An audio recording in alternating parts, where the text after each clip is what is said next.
Ladies and gentlemen, it's time for your main event. Top 8 for Tekken 7. Can I hear you make some noise? I need you guys to keep that energy up. We're gonna start welcoming all the top 8 contenders, starting with PBE AK!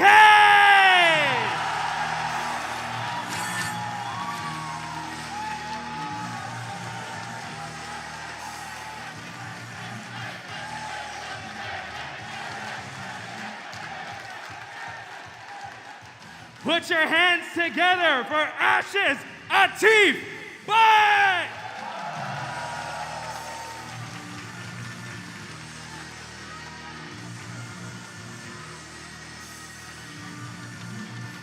Can we show some love for KDF Olson?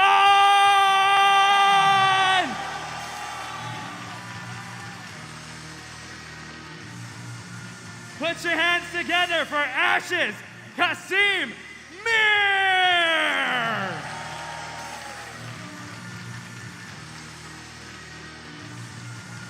The sole Gigas in the tournament, make some noise for Dotaring!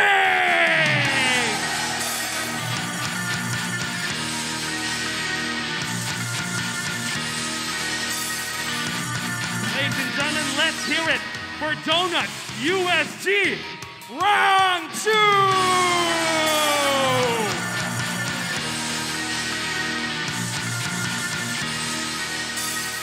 What about DHCNG John Ding?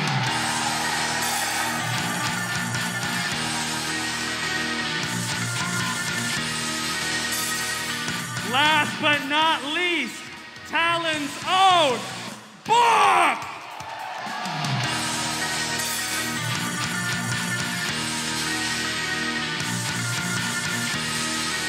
Ladies and gentlemen, here you have it, your top 8 for REV Major 2022 Tekken 7!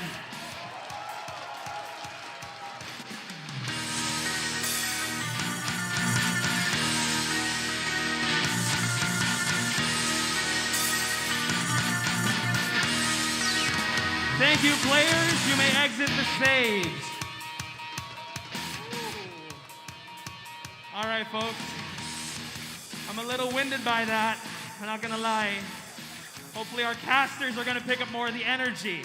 All right? But first and foremost, I just heard that we have a special video by Harada-san. So, let's check it out.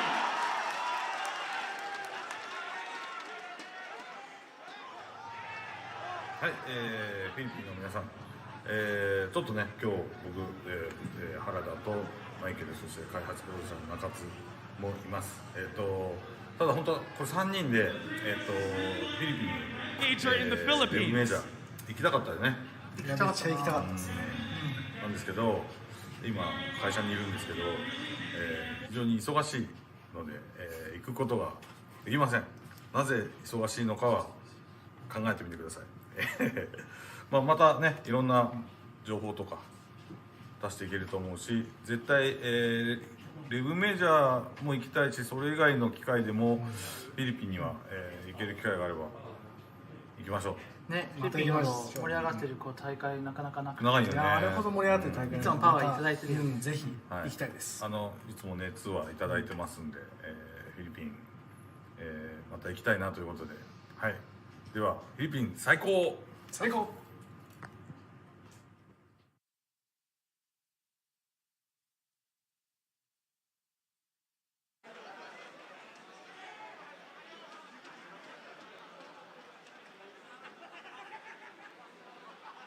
Ladies and gentlemen, femmes and fellas, welcome to REV Major 2022 Top 8. Bringing you the action once again, right here is Pika and the one and only Mark. Man, make some noise, ladies and gentlemen. How are you feeling tonight, Mark? I am feeling ecstatic, of course. Back in the Philippines, REV Major is back. We have 8 of the best players from around the world, and we are going to crown a new champion here at REV Major. I can't wait. We are on the cusp of seeing so much action. We've been watching throughout the entire day yesterday, a long day, but we saw so many good matches, so many heartbreaks for players to get into the top 8, but now we're finally here. Pika, I am ready for this. Who do you think? We saw the players, we saw the intros earlier. Who do you think is going to take this whole thing? I want to ask you for your opinion. I know everyone in the chat is probably sounding off, but I'll tell you my answer, but you got to tell me yours first. Oh, that's how it is, huh? Yeah? All right. You know what? It's a crazy ambush you got me. But all right. So I do think, and I want the crowd to be with me on this. You know, who do you guys think will be the champion for this? In my opinion, it is going to be Talent Book. Do you think that this fighting game aficionado of sorts, you know, is he going to be taking the best of both worlds in this entire tournament, Martin? You know, and you know, one guy that we talked about yesterday, rather, that did not seem to have lost his touch at all. He's on the loser side, however, is Ulsan. Oh yeah, Ulsan back from his military service, already doing well. He's played in a few competitions, a few exhibitions, and he is looking as strong as ever, still using that Kazumi, a character that we rarely see nowadays. So I'm excited to see his matches. Actually, since you mentioned it, he's in the loser bracket. That loser's bracket is looking crazy. We have Pakistan's three players that came from Pakistan in the top 8 in the loser side. Atif Butt and AK are going to be playing later, and I'm looking forward to that matchup. But first, we're going to start off on the winner's side of the bracket. Right now, we have Jun Ding from Korea and Thailand's Book. The bias on stage, ladies and gentlemen. And of course, Philippines is kind of a favorite of sorts. You know, since he's been here in the Philippines, we have Jun Ding and donning that Julia Chang. You know, I would say the same for Rangchu, but let's direct our focus here on Jun Ding, who was, you know, notoriously known for being an Eddie. Formerly, and but he has been getting so much mileage, so much momentum as a Julia Chang, almost untouchable, being on the winner's side, Mark. Yeah, and I think that's what you want to do. Is that anytime you go into the tournament in a competition, you want to be on the winner's side. You don't want to go to the loser bracket at all, especially the loser's bracket that we saw this entire weekend. But these two players have their work cut out for them. You want to be able to get into the winner's side of grand finals. Will they be able to do it? I don't know. The path is getting closer and closer. But of course, not any easier, ladies and gentlemen. It's always been that kind of a road here for REV Major, no pun intended. But we have Jun Ding, ladies and gentlemen, showing us yesterday that, you know, he can poker face, but at the same time, there's some comedic factor to him. You know, just bring up the banner of his organization. At one point, it was actually in reverse, if you remember that, during the latter parts of the evening. And it's also worth noting that Rangchu would be the last among the donuts, the donuts players here, who is to rep. Basically their organization, you know, and still looking pretty strong, if I might add, Mark. Yeah, I think he's looking very, very strong. You know, 2 Julia players in the top 8, but you got to put some respect on Jun Ding's name. You know, he used a little bit of Eddie Gordo recently at EVO as well, to the surprise of many. And actually, these 2 players have a history. They've been playing throughout the entirety of the Tekken World Tour many years ago, many seasons ago. But that was back when it was Jin versus Eddie. This is a completely different matchup now. So I'm looking forward to what Jun Ding's going to do and how he's going to get this. Because this, again, is a matchup that was not in his favor, at the very least, in years past. Years, as you mentioned, have passed, and season after season, you know, characters have changed drastically. I think that really paid a lot of contribution to why they are where they are now and what characters they use. So, talking about Book, he has an Akuma in there, you know, showing us he has the execution. And not to mention the experience. He may be young, you know, compared to a lot of the players, but definitely not to be scoffed at or to be taken any lightly. So, ladies and gentlemen, we are starting off our top 8 on the winner's side. We have Book and Jun Ding. Let's make some noise here. Get them riled up. Get them hyped up as we are. This is as serious as it can get, Mark. Oh, yeah. And again, mentioned winner's bracket. You want to be in a favorable position here, especially looking at the other side of the winner's bracket. You know, we didn't really go over it, but oh man, we have those. Yeah, that is cool. I wish everyone was here at the venue. If you guys ever have a chance to come out to REV Major, if you guys are watching at home, make some plans, especially for the future, man. This is such an amazing event. It's really a love letter for the fans of Tekken, one of the best communities in general for Tekken, and I love it. I'm not going to miss this event ever. And we thank everybody for the faith, not just the Filipino crowd. Everybody who's watching, you know, all over the world. You have heard time and time again, and it is not an exaggeration that we are very passionate when it comes to Tekken. So there, look at that 7-year difference between these 2 players. But again, it's not about the age. It's really about what you bring to the table. So with Jun Ding's prowess, you know, his mastery of both Julia and Eddie, and I would dare say the fearlessness and the reflexes of Book. This is going to be one heck of a battle for us to watch, Mark. Yeah, we saw yesterday too. Book wasn't only using Jin throughout the tournament. He was using a little bit of Akuma. We saw him use Akuma at CO as well, and he could use a number of characters in the roster. Right. You know, he won Evo Japan a few years ago with that Leroy, and that's not an easy feat. You know, a lot of people were giving him a hard time, saying like, yeah, you only won because it was Leroy, but everyone else was using Leroy too. That's right. So you have to be a unique one, you know, to be able to win that. And it's also worth noting that Book has brought out, believe it or not, ladies and gentlemen, Julia every now and then, you know, in smaller scale tournaments, or sometimes, you know, when he's on stream or whatnot. So he does have a little bit of knowledge, maybe even more than we expect, you know, out of the Julia matchups. You know, that's something. Not to mention the Leroy. What if it's a surprise? But here we are, ladies and gentlemen. This is where it all begins. Hovering over it, and there, John Ding playing with our emotions. Oh my gosh. Mark. Unexpected. Okay. Unexpected. He definitely has a game plan going to this. When we saw him use Eddie at Evo, he definitely studied those matchups, and he did very well in those matchups. I mean, he might not have won all those matchups, but he was definitely prepared. I wonder what he has prepared for Book here, because again, this is a matchup that Book has traditionally won. But the crowd is getting hyped. We're about to go in. Thailand versus Korea. Starting it off. This is our top 8. Here we go. And entering Duomo de Serie here, ladies and gentlemen, fairly big. Both these characters and players know each other very well. The matchup can really go either way here. So let's start this off, ladies and gentlemen. Here we go. Yeah, I like the pick here. Again, already starting off with the Eddie. One of the things, the hallmarks of Eddie is he has an amazing backdash motion. And an upside of Jin. Oh, wow. Immediately starting things off, I was about to say that Jin's advantage is, of course, being a very humble character. But John Ding not actually holding anything back here and gets more than half life lead. 40 seconds left on the clock. John Ding looking really healthy here, Mark. Oh, and a left axing, but botches the combo. Yeah, that's unfortunate. Again with another side step +4. Not like this. Yeah. Definitely. Able to Definitely like that. Very strong first round there from John Ding. Book, man, he dropped that combo early on. He could have got that momentum back. But again, you can't let that face you. You got to keep going.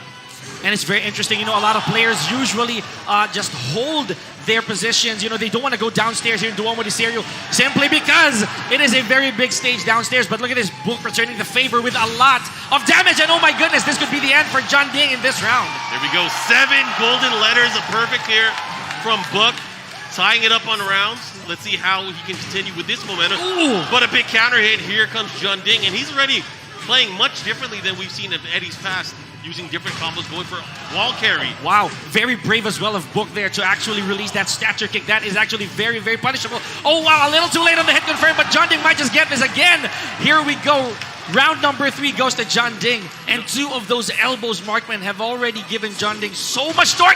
Down 3-3. Where do you see that, Mark? Yeah, he wasn't ready for it. Definitely caught me off guard as well, but nice combo. It's been so momentum-based between these two. John Ding back and forth, Book back and forth. But now John Ding seemingly having the advantage, but he ducks under the down back 3-4.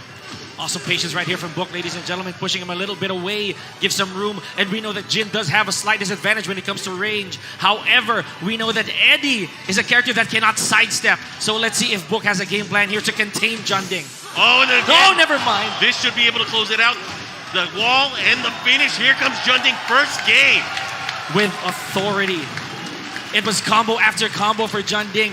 It's very unusual, ladies and gentlemen, that people are actually rooting for Eddie. Granted that this character, of course, is not really that user-friendly, especially if you're starting Tekken. But John Ding puts it to good work. Awesome stuff there from John Ding. It's crazy, too. You think of the dynamic, too. Eddie probably a character that terrorizes the beginners that are trying to get into the game.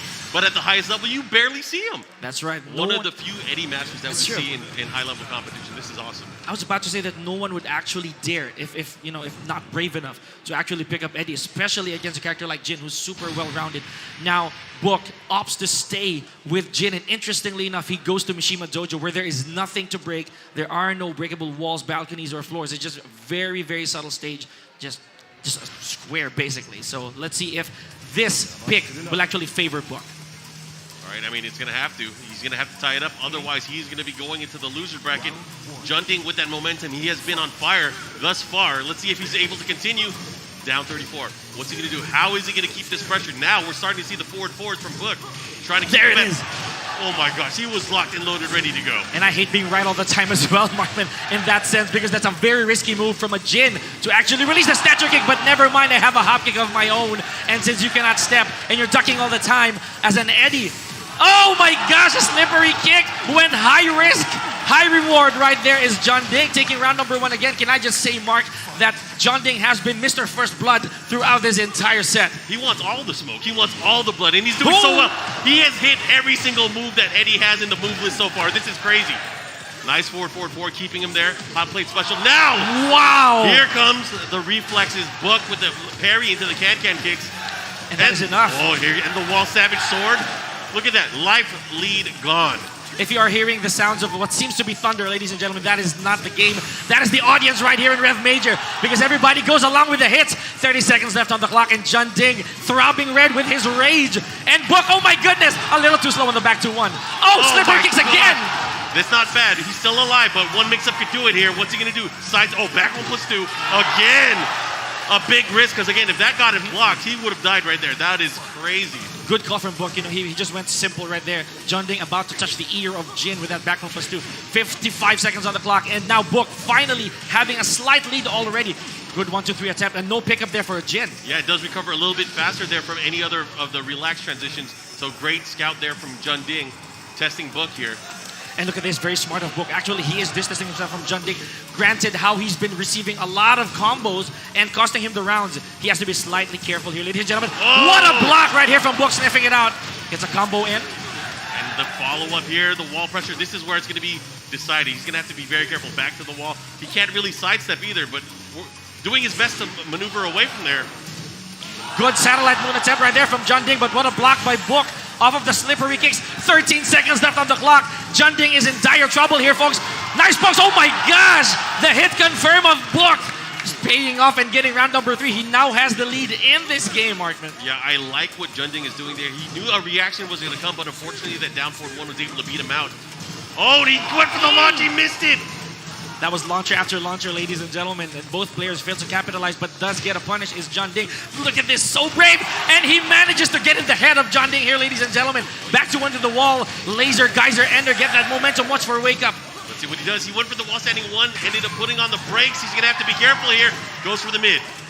Oh boy, and a simple forward thrust kick. The forward for the, AKA the God kick of Jin, just getting the job done, ladies and gentlemen. Now Book and Jun Ding, 1 win apiece, and we are just getting started. Big decision coming up. What do you do here? Do you switch characters? Do you go just for the stage pick?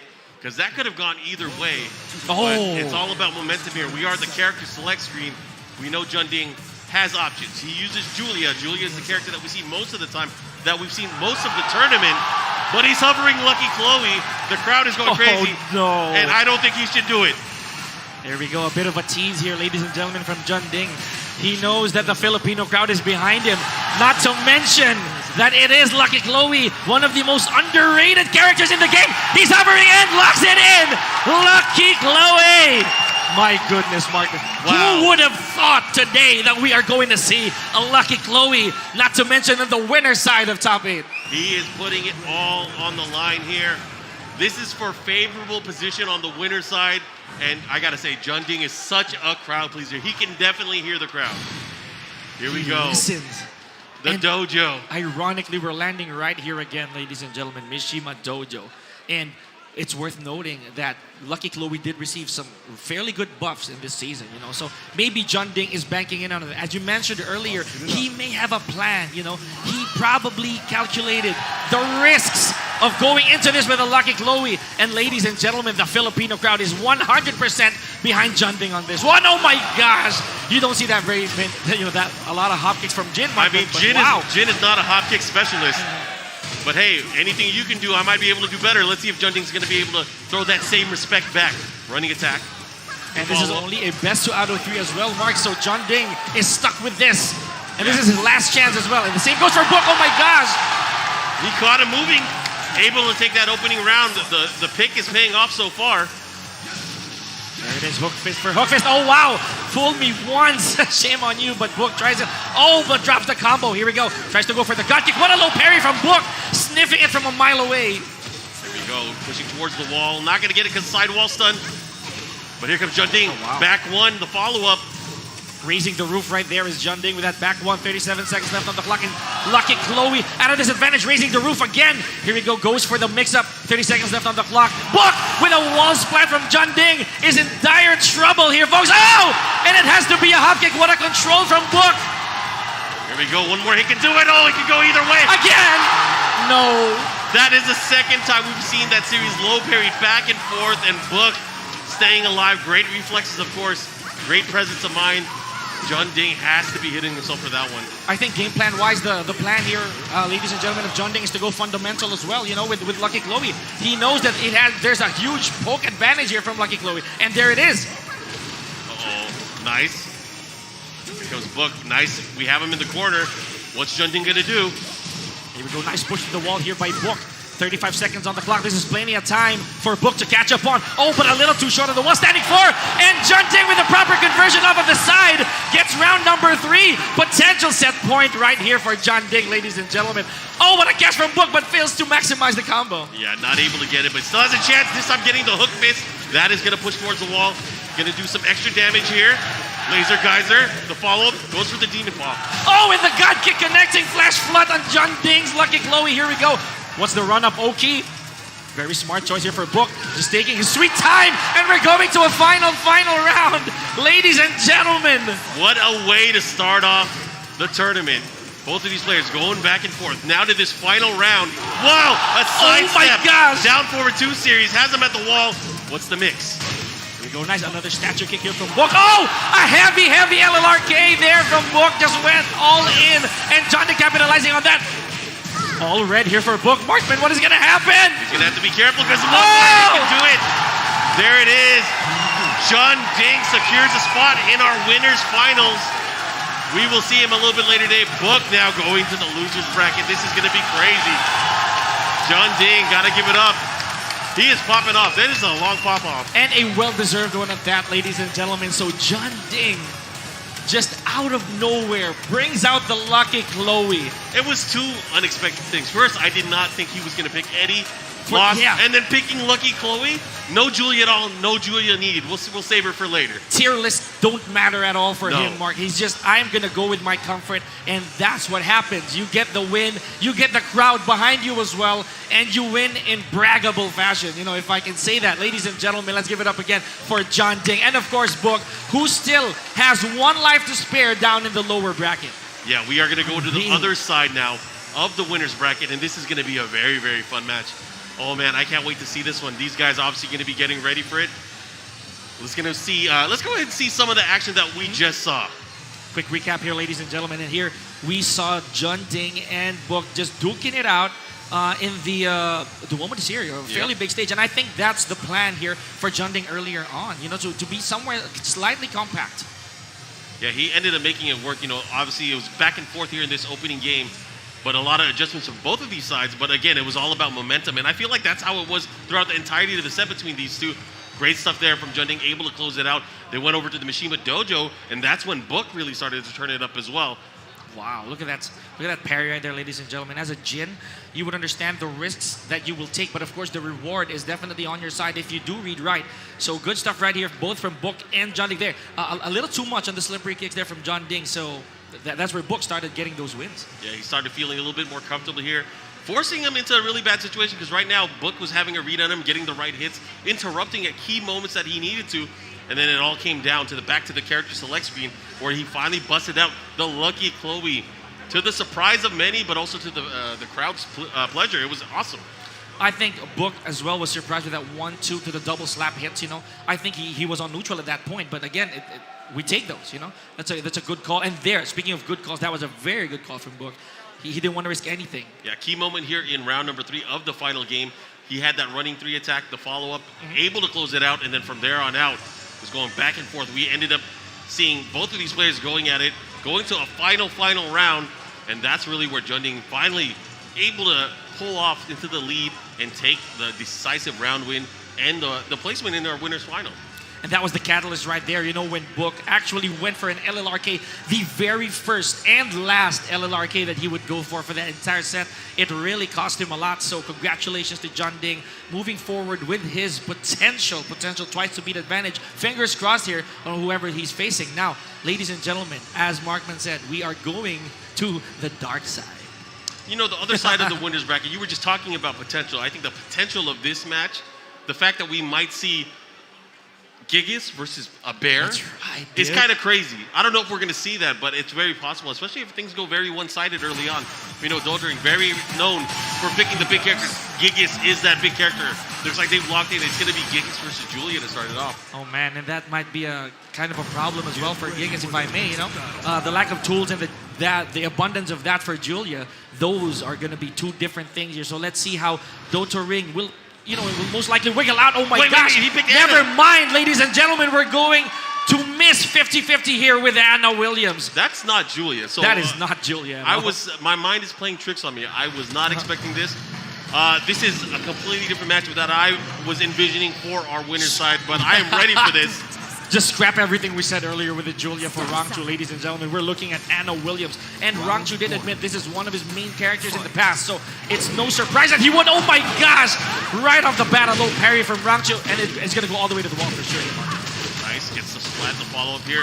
Continuing with the pressure, already having a nice life lead here, but again, the momentum, that's what it's all about. Oh my if Doldering starts feeling this, starts getting the right hits, he can go all the way.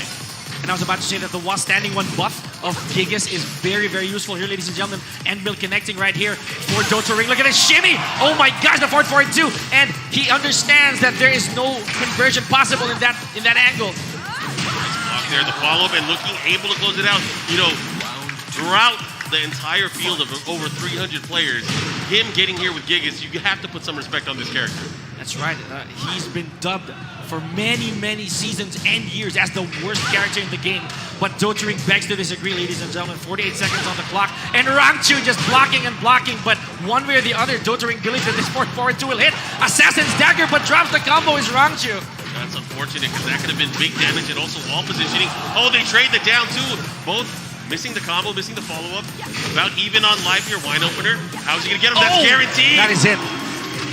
That was it. And you know, that follow-up, as you know, as small as it may seem, it is actually a very chunky few hits, ladies and gentlemen. Here we go.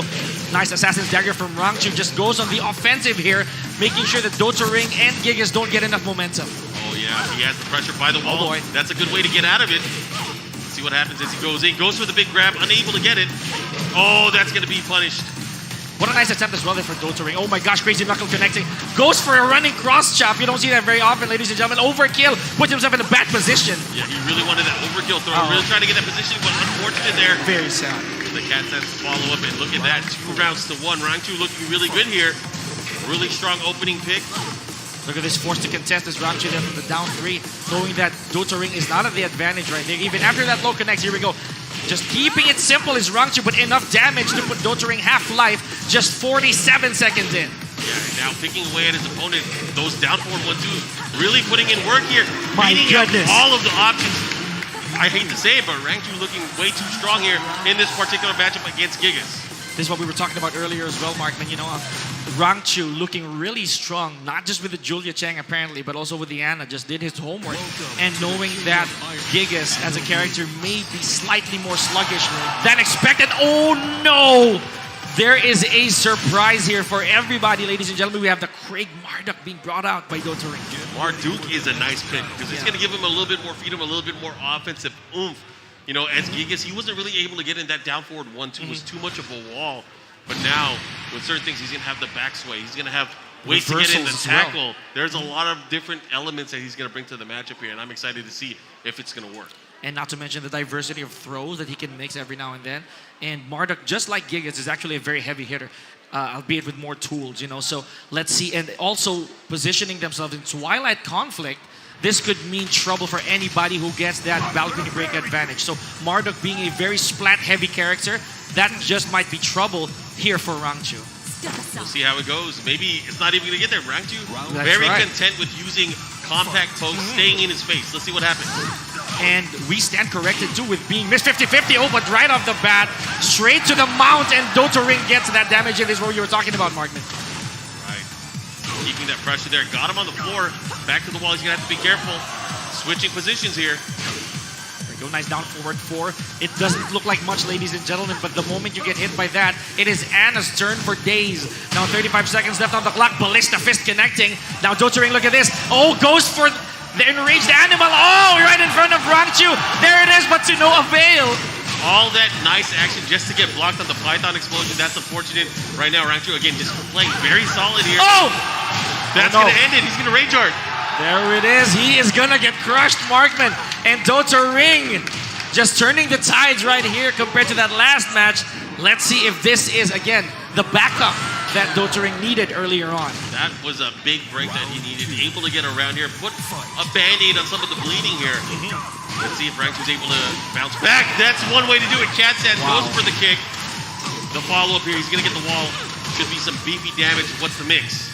Huge call right there from Rangchu. We do know that Chaos Judgment, ladies and gentlemen, is a low parrying stance and another new addition to Anna Williams. Now a launcher here, ladies and gentlemen. There we go. Tries to go for the went for the headbutt rather is Ring. Yeah, this time adding more pressure. Again! Back to back. New update changes. Here we go. Able to get that round. That single-handedly got him that round. That mix-up. Great demonstration of the command list right there from Rangchu, ladies and gentlemen. Now with 55 seconds on the clock, look at this. Again, understanding how Anna has a speed advantage, but Ring gets the better half of that collision. Nice, good sidestep to follow up here. Gets a tackle off of the floor. That was crazy. I was about to say that it wasn't the combo, Markman, but rather the Oki that went with that. Here we go in the reversal. El Clasico right here from Ring. Safe move to a reversal. 33 seconds left on the clock. And the power stomp from Ring gets him round number 3. Yeah, he put him into the nasty vortex there. Everything went according to plan. Let's see what kind of... Oh, nice forward 3. Able to net a good launch here. He's going to also get towards the wall. Oh, wow. Nice advanced combo attempt right there from Rangchu as well, ladies and gentlemen. Here we go. Chaos Judgment abuse right here from Rangchu. There it is. Queen 50-50. Wow, what a call of a forward 3. And Rangchu in potential set point. But this is also crucial for Ring. He can tie things up should he get this, Markman. Oh, yeah, this is going to be a huge round because, again, it could be the meaning between victory and defeat. Let's see what happens. Wall standing 3. The follow-up here. He's going to push towards the wall. He's going to get the wall. Big damage. Okay, does not go for the ground throw. Oh my goodness, what was that? Ring, I think, made a misinput. Now with 43 seconds left on the clock, Rangchu and Ring almost even on health. Chose to contest that massive low. He's going to have to be careful here. One mistake can do it all. Oh, chicken kicks! That is it. And Rangchu, ladies and gentlemen, with a convincing 2-0 against Ring, proves his power in this winner's side. Man, having Ring in Book in the loser's bracket now is going to heat things up on that side of the bracket. That's right. And on the winner's side, we're going to see on our winner's final later on, we already have Rangchu. We have Jun Ding as well. That is going to be crazy. I can't wait to see both of those players go at it. But man, you guys are in for a treat. We have a lot more Tekken happening, and I'm just excited to see here. Excited to be here in the Philippines. Amazing. The crowd is electric, as we always say. It's never a dull moment when it comes to the Filipino crowd here, ladies and gentlemen. And of course, there is Pakistani flag. Let's see, ladies and gentlemen. Do you have their backs here, folks? Yeah, absolutely.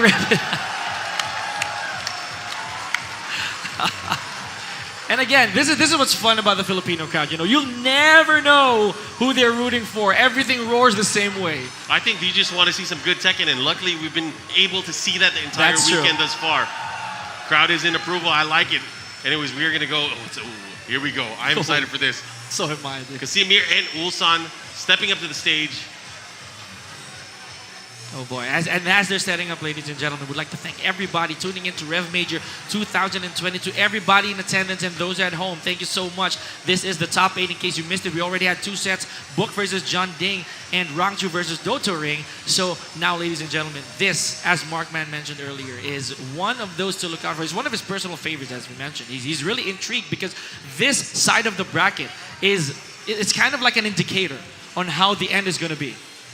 Yeah, let's go ahead and look at some of the action that just happened in our previous match. Again, Ring, he was playing out of his mind the entire weekend. He finally got someone to put him down to the losers bracket, someone to defeat him in a set, but man, I don't think it was easy.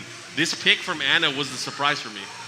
And you know, I could say the same for Dodoring, but we'll get to that later. So I would say that Anna is a little bit too formidable. You know, a big threat on the side of Gigas. You know, you don't have that many tools to go alongside it, and that's where Marduk actually came in.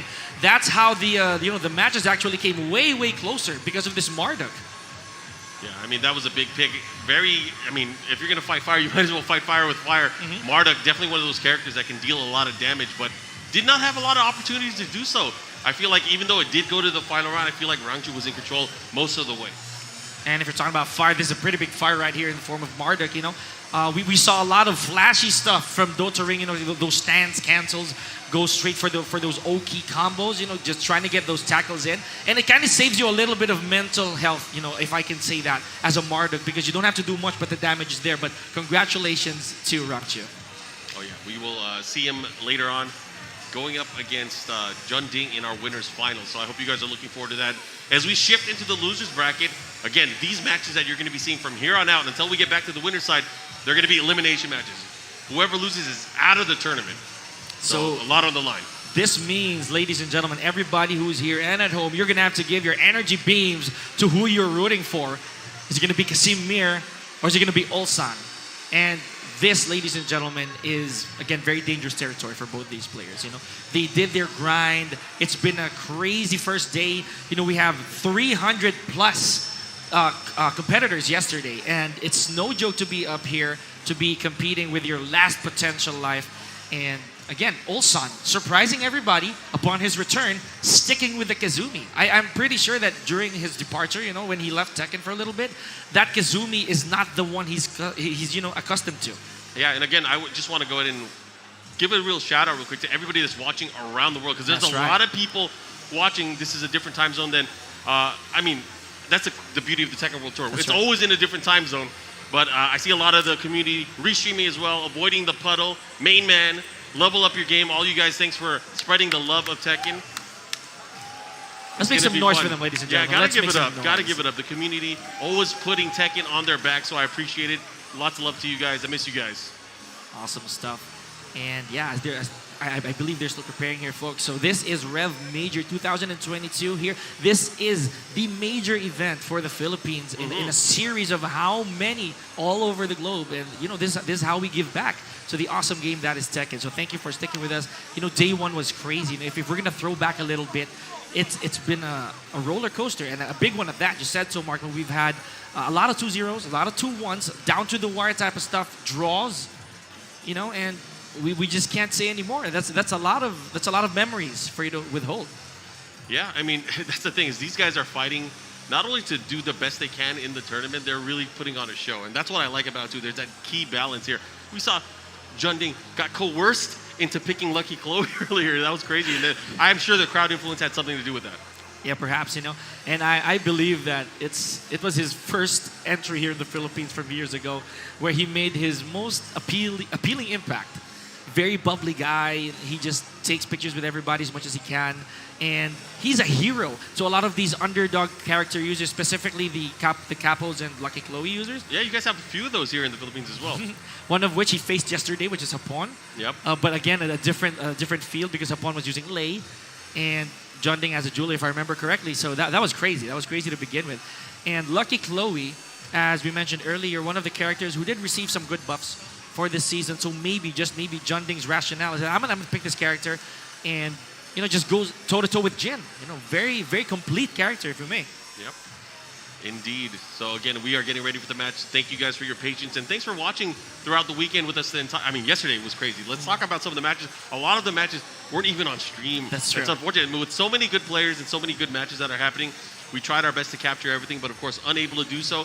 But man, I wish you guys were here just to feel the energy in the crowd, in the pools. It was insane. And it's also a factor to mention here, folks, that AK being the only Filipino who ever made it to the top 8, that's a big feat for the entire country, for the entire REV Major. Hasn't been done before, to be honest. So that's a great accomplishment as it is already. And they play that off stream as well, Markman. So I saw the pop-up. It exists on Twitter somewhere. So if you guys have a chance to look at that, he ended up making, I think he beat Kokuma to get into the top 8, and that was an insane set. going back and forth. Yeah, let's double check on that. I think it was either Kokoma or was it Kokoma or Gen? I think I'm gonna look into that. Right. So, and again, AK is, you know, he's very soft-spoken. If we're gonna give a little bit of background to our, you know, to the people at home who haven't met AK or yet to meet him, he's very soft-spoken, you know, up until it's crunch time. So he can be very expressive when he plays Tekken. So whether it's a good end or a bad end, you can definitely see it crystal clear in AK's face. And yeah, that's all she wrote for AK yesterday. Now he has both the gift and the curse of actually defending the LAN hashtag, you know, for top 8. Yeah, he's going to have his chance. I believe we're going to see his match coming up right after this one. So I'm excited. I know the crowd is going to erupt as well. That's going to be fun. You know, so many great Tekken players who were here throughout the entire weekend. And just seeing how much of this event has grown since 2017. I remember when Tekken 7 first came out on consoles, we had the event here. We had so many people coming in, I think for the first time, really having the international legends really traveling out to the Philippines. And the event has only grown since then. So it's a beautiful thing to see, especially after COVID happened. Yeah. Everyone coming back for this year. The event really coming back and feeling like it's back for the first time, and it's an amazing feeling overall. I love it. That's right. And of course, I was told as well by a lot of the people and a lot of the fans that they were so shocked that some of their, you know, the streamers, basically their idols, if I may, or their inspirations, went here in the Philippines just to try and participate to REV Major, and they expressed how enthusiastic they are. But speaking of enthusiasm, let's see, ladies and gentlemen, how enthusiastic you can be with this bracket. Look at the standings, ladies and gentlemen. Sitting comfortably right now is still Junding after that crazy set with Book. And of course, I believe Rang 2, so sending Dota Ring down. Now we're gonna look at Ulsan and Casimir, so far still on round 1 of the loser side. Yep, and then after that, of course, we have a Teeth Butt going up against AK, another matchup. As you mentioned earlier, AK, the sole representative from the Philippines here in our top 8. It's interesting to see, you know, as I mentioned earlier, we have 2 players from Pakistan in our top 8, and they sent 3 players out here. So that is very, very good. Out of the other players, there were a few players from Japan as well. A lot of players from Korea, and obviously, as you can see, a lot of the Korean players ended up making it in as well. So, man, this is good stuff. And yeah, 2 of the Donuts boys are the Japanese players we were talking about, ladies and gentlemen. I believe that's Gen and Pinya. Yep. So they didn't make it to the top 8, unfortunately, and now this is their last straw in Rang 2. You know, they're putting everything on the line. I'm pretty sure they're still here. They're watching, supporting their teammate, but it is looking like a cliff right there on the loser side in the lower bracket here. It is, again, their tournament lives on the line that's at stake here, folks. So we're looking at Ulsan and Casimir. We're gonna get to that shortly. Yeah, thanks for hanging in there with us. We are making sure that we get the match ready to go, but please hang in there. Oh, wow. Okay. Is this it? Is this real? it? Oh, it is real. They're going right at it. Okay, so of course we're gonna switch the name, and that is not Glenn. Yeah, that is that is definitely Ulsan, ladies and gentlemen. Here we go, and starting things off, Ulsan going back to his roots. We were told before that Ulsan is a Bob user. Here we go. Oh boy. Here we go, folks. And Casimir again, another Anna, the second Anna we have right here, Markman on stage. He's been using a variety of characters, or he's known to use a variety of characters, but the Anna is really what got him into the top 8, so it's nice to see him continuing with this action. Right now, Ulsan really playing at a high pace, very fast. Oh, nice. Good power crush. I like it. What a call right there. And again, 2 in a row. Ulsan, oh my gosh, and a just frame sweep here from Casimir. Definitely going to end this with a Rage Art instead of a Rage Drive. Gonna get a little bit of a breathing room right here, just resting his hands. You know, he's gonna watch the movie. It's a long movie. It is a long movie. It's good. I like this. Actually, she deserves that. You know, it's a really good ending animation of a Rage Art. And here we go, 1 round apiece. Starting it off right now. Kasim trying to beat him to the punch, but Ulsan looking for opportunities, continuing with that pressure. And Bob, ladies and gentlemen, a very unconventional character. Speaking of unconventional, what a string that Casimir threw out, and Ulsan was not ready for that. 43 seconds on the clock. There it is, goes to Chaos Judgment, but Ulsan in rage. Has the follow up here, has the rage. He went for the backswing blow, got beat out, unable to do it, and just like that, Casimir with the lead in rounds. Oh my gosh. And this is starting to get real intense here, folks, in Kinder Gym. Really child-friendly, but not for these two. Oh my gosh! it's crazy to think about it too, because we've been seeing Ulsan using a lot of Kazumi, but you got to think about they would have to be ready for Kazumi in Pakistan. Look at how confident Casimir is, ladies and gentlemen. The bravery and the flurry of offense, if we could say that. My goodness, he was relentless, man. Like, there was hardly a disadvantage in health on the side of Casimir. Yeah, and Ulsan is going to stick to the same character. He's going to pick the stage, and he's locked in with Bob. He's going to have to win this entire set with Bob. This is losers bracket action, so whoever loses here is out of the tournament. That is how important it is, ladies and gentlemen. Tournament life on the line. And apparently, given the choice, Ulsan went to Violet system, slightly bigger than Kinder Gym in terms of the basically the real estate. Let's see if Ulsan has a plan right here against Casimir, who looks extremely hungry to survive. He looks extremely on point as well. He's been doing such a great job of adjusting and really closing out that opening game. I think Ulsan's in trouble here. He's going to have to really make some adjustments, really have to take control offensively as well. And interestingly enough, there's a similarity here, Markman, on the style of Ulsan's Bob and his Kazumi. Just keeping it kosher, very, very simple. Pushing Casimir to the wall. Look at this. For the first time, what a block from Ulsan. And he's going to go for the big hits. 40 seconds left on the clock, and Ulsan still looking really confident. First round goes to him.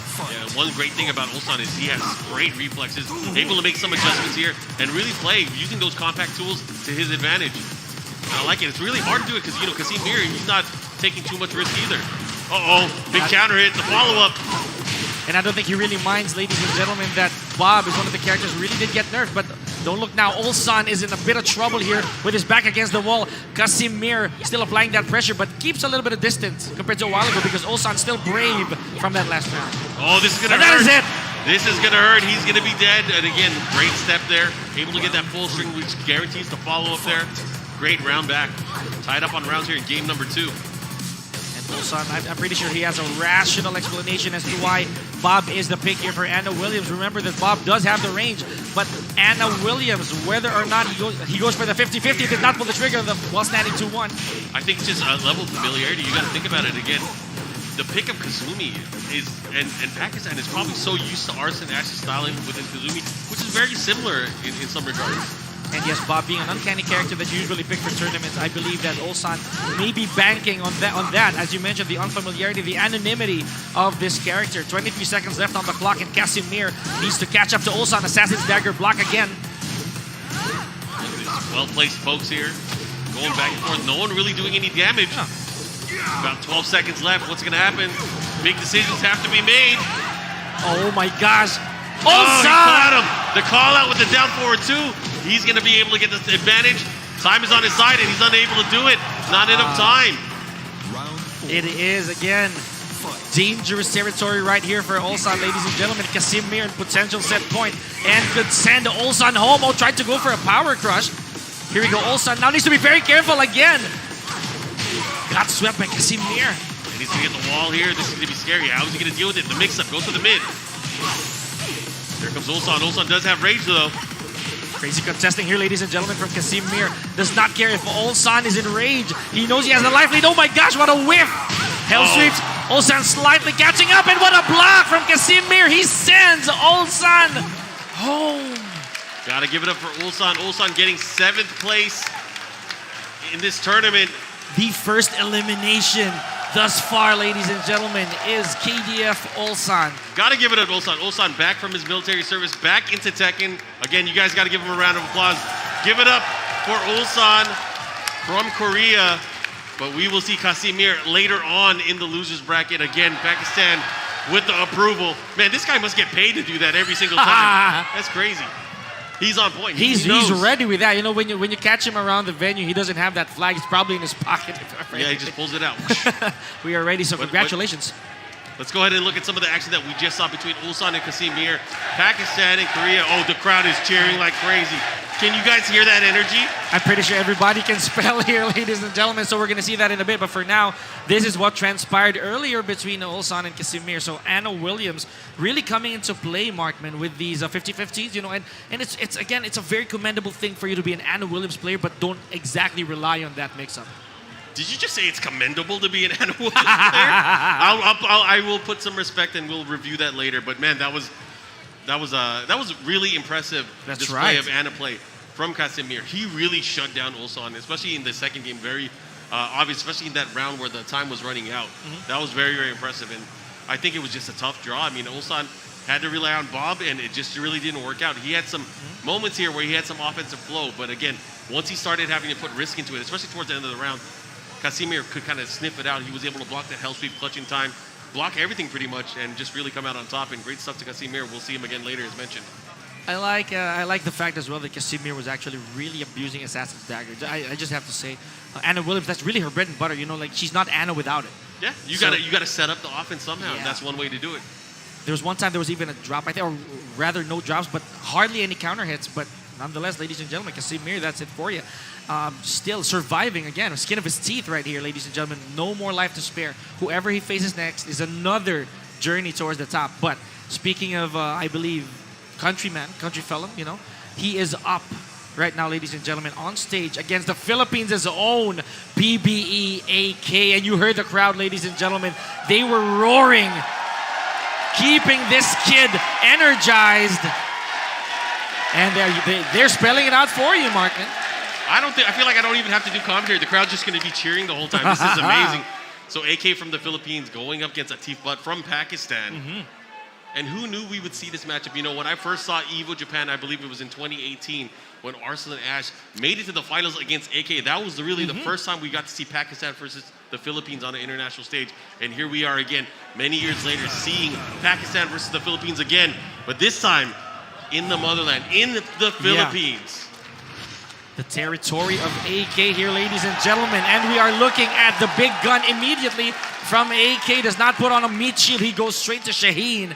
And of course, Atif Butt with the Akuma, who did get him this far, Markman. The executions, you know, all those right calls of an Akuma player. Let's get it on. Here we go, Domo de Serio again. Let's make some noise for both Atif Butt and PBAK, ladies and gentlemen. Let's hear it. Yeah, and again, I don't know if you guys know, if you guys are unfamiliar, especially if you're watching at home. This is the guy, one of the guys that put Akuma on the map. That's right, specifically for Pakistan as well, you know. He, ladies and gentlemen, I'm talking about the character Akuma, is one of the most scary, if not the most threatening characters so far in Tekken 7. Here we go, and look at his offense. Just 15 seconds in, and AK just a few hits away from Rage. Oh man, he's working that first round. Doing a great job here, working on a huge lead and able to take that very cleanly. Good stuff right there from Atif Butt, ladies and gentlemen. And again, AK still trying to force something here from Atif Butt. He has to make something happen, otherwise Atif Butt is going to run away with another round. Duomo de Serio here, folks, fairly big. Look at that, down jab fishing here, Markman. Oh yeah, and he's so great at converting that down too. Yeah. And he's close to having that meter as well. You know he's going to be able to flash it out and be able to convert in a moment's notice if he needs to. AK's going to have to be careful. And one of the things that AK is great at doing is being very, very strong with that down forward too. I was about to say earlier as well that if you see someone get hit by a punish early on in the game, you know that they're trying to be as conservative. Here we go, but Atif Butt with a crazy conversion right there using 1 meter. Takes the AK downstairs, no need. Oh, what's the mix-up? He's fighting back, he has a sliver of life. Oh, the hop kick when he needed it. And the wall, oh good adjustment, he put the brakes on. Whoa, what a duck. AK a little anxious in that conversion. I do think that the wall was in an iffy position for AK to do something crazy. Here we go, starting off. Oh, with a low parry. And the AK might just turn things around here should he carry this to the wall. Nice, able to have the wall, the follow-up. What's the mix? Goes for the slide, but an immediate block from Atif. Gets the wall standing 4 into the jabs. Not only that, he's building some meter as he gets that wall distance. Here we go. Still does not break it, ladies and gentlemen. Atif Butt wants to keep that, and he does have 1 meter in his disposal. AK better be careful. Oh, wow, he burns it immediately. 35 seconds on the clock, and now Akuma is back on that meter grind. Oh, yeah. Definitely going to need it, but doesn't matter. He still has the 2-round lead. About even on life to float there with the down forward 1. He's going to get the wall. Oh, boy. Really long. What is AK going to do here? Is he going to go for a screw attack? Yes, he does. Oh, a little too long, and there it is. The Shaheen God Fist lands AK 1 combo, and enough to get him around here, ladies and gentlemen. Nice stuff there. Miki Appa able to land, able to get that damage in and close out the round. That's the important part. The follow-up there, nice whip punish. And look at AK just slowly crawling like the Shaheen user that he is. He is the reason why the Philippines was labeled Shaheen country, but here we go, nice back 1 here from Atif Butt. Carrying it to the wall. Is he gonna go for the tech? Not quite. Watch for wake up. Oh my goodness, AK understanding how that works and delayed his get up a little bit. Yeah, AK not a stranger to Akuma as well. Nice. Missed the whip punish there with the standing 2. Good block, great punish. Patience game. Oh, this is going to be big damage. He doesn't have any more meter. He's going to be able to close it out. No, just shy of it. And Atif that. with the well-placed down 3, able to close out game number 1. This is a big decision for AK now because he's going to have to go back to the drawing board.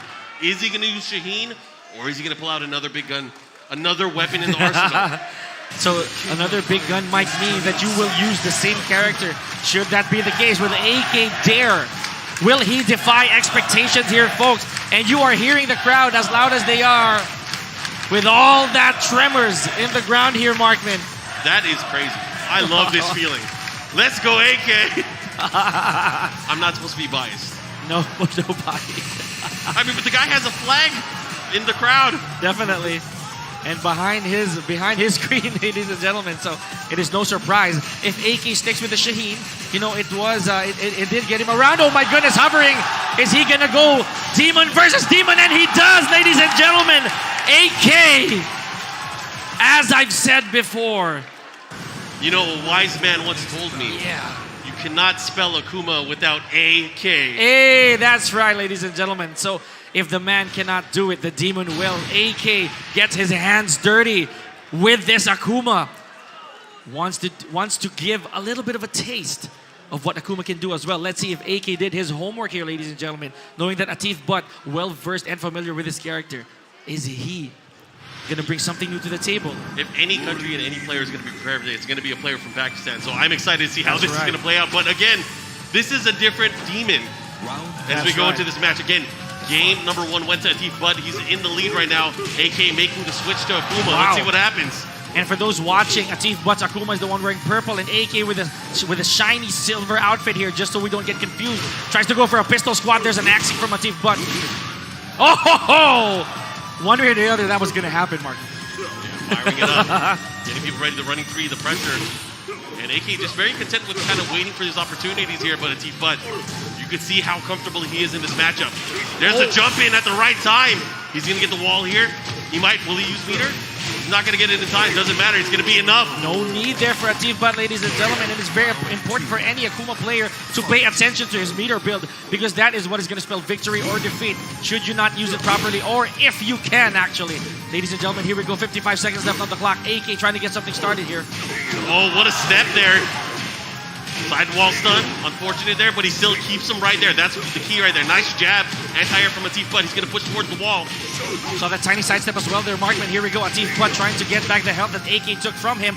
Both players have 1 meter, and he uses it. What a spacing right there from Atif Butt. Is he gonna go to the broken? Oh no, he does not go for the balcony just yet there, Markman. Doesn't need to. He did a well-placed standing 2 whip punish there, but look at this Atif Butt.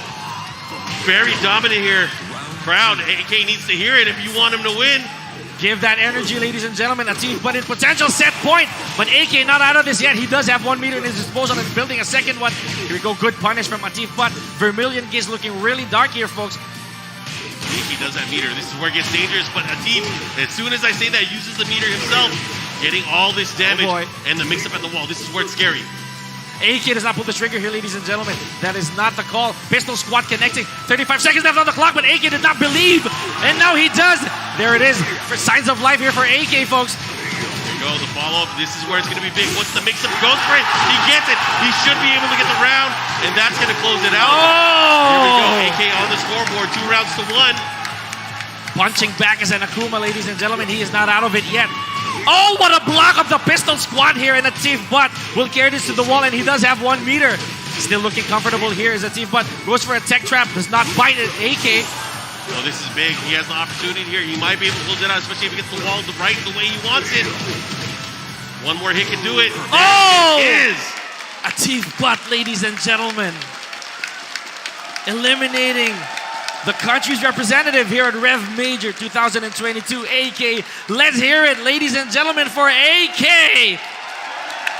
And surviving, ladies and gentlemen, is Atif Butt. One more life, his last straw of getting further on into the tournament, Markman. Good stuff, right? Good stuff. All right, man. The losers bracket is crazy, man. This guy's everywhere. He was just on stage. He demon flipped all the way here, man. He definitely teleported. He did. So let's take a look, ladies and gentlemen, at what happened earlier between Atif Butt and AK through these highlights. So again, AK starting off with Shaheen right away. You know, he has been putting so much faith in Shaheen. All these matches have, you know, at least have a taste of Shaheen in it. Oh yeah, and you know, it's a character that he's been using since the outset, especially when Tekken 7 first came out. Did very well, I would say, especially early on, but man, he needed a little bit more firepower, and he obviously made the switch a little bit later on. But as you can see here, the mastery of Akuma here with Atif Butt doing very, very well, showcasing just what this character can do. And you know, we've seen it season in and season out. Very, very dangerous character, especially if you give him an opportunity and he has that meter. I will say that right now, you know, as strong as Akuma is, it's never easy to be one, you know. Yes, there is some execution required. And look at this. I was about to say earlier on that Atif Butt did not really fully convert off of that wall combo, knowing that it will not give him that much momentum because he can't use the meter, you know. So he went for a reset. Now here we go. Atif Butt, ladies and gentlemen, the Akuma that he is, just knows exactly how this matchup will go. I'm very used to mirror matches, Mark. It was the rhythm, but also the defensive mindset as well. I mean, he blocked right. the low sweep out of like nowhere, and like in positions where I didn't think he would block it, and he got the punish. He was able to jump in at the right time. Use of standing too as well, but that was a brilliant one from AK at that moment there, and I thought that was again something that he needed, especially for that comeback in this particular round. And the 2 to Hadouken, ladies and gentlemen, that's one of the most dangerous tools that Akuma can have. Space it properly, and you have a game in your hands, just like that with Atif Butt. And look at his conversion. You know, I admire the fact that Atif Butt is very awake when it comes to those weird wall situations. How many times has he shown us, ladies and gentlemen, that despite those really bad angles, he's able to get as much damage as he can off of them. Yeah, it was good stuff. A great display, and we will see Atif Butt a little bit later on in the loser bracket. Again, the loser bracket, we talked about this yesterday. So many great players in it, and only one of them is going to be able to come out on top into the losers finals later on today. But man, oh man, we got some matches. Hope you guys are ready for it now. It's been fun so far. And again, the crowd is just so energetic, so electric. If you're here, folks, you're not going to know who exactly they're rooting for, ladies and gentlemen. It is REV Major 2022. We are doing it again. It is all about this right here, Markman. But as much as we want to continue the action, please do not go anywhere. We'll be right back.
KO.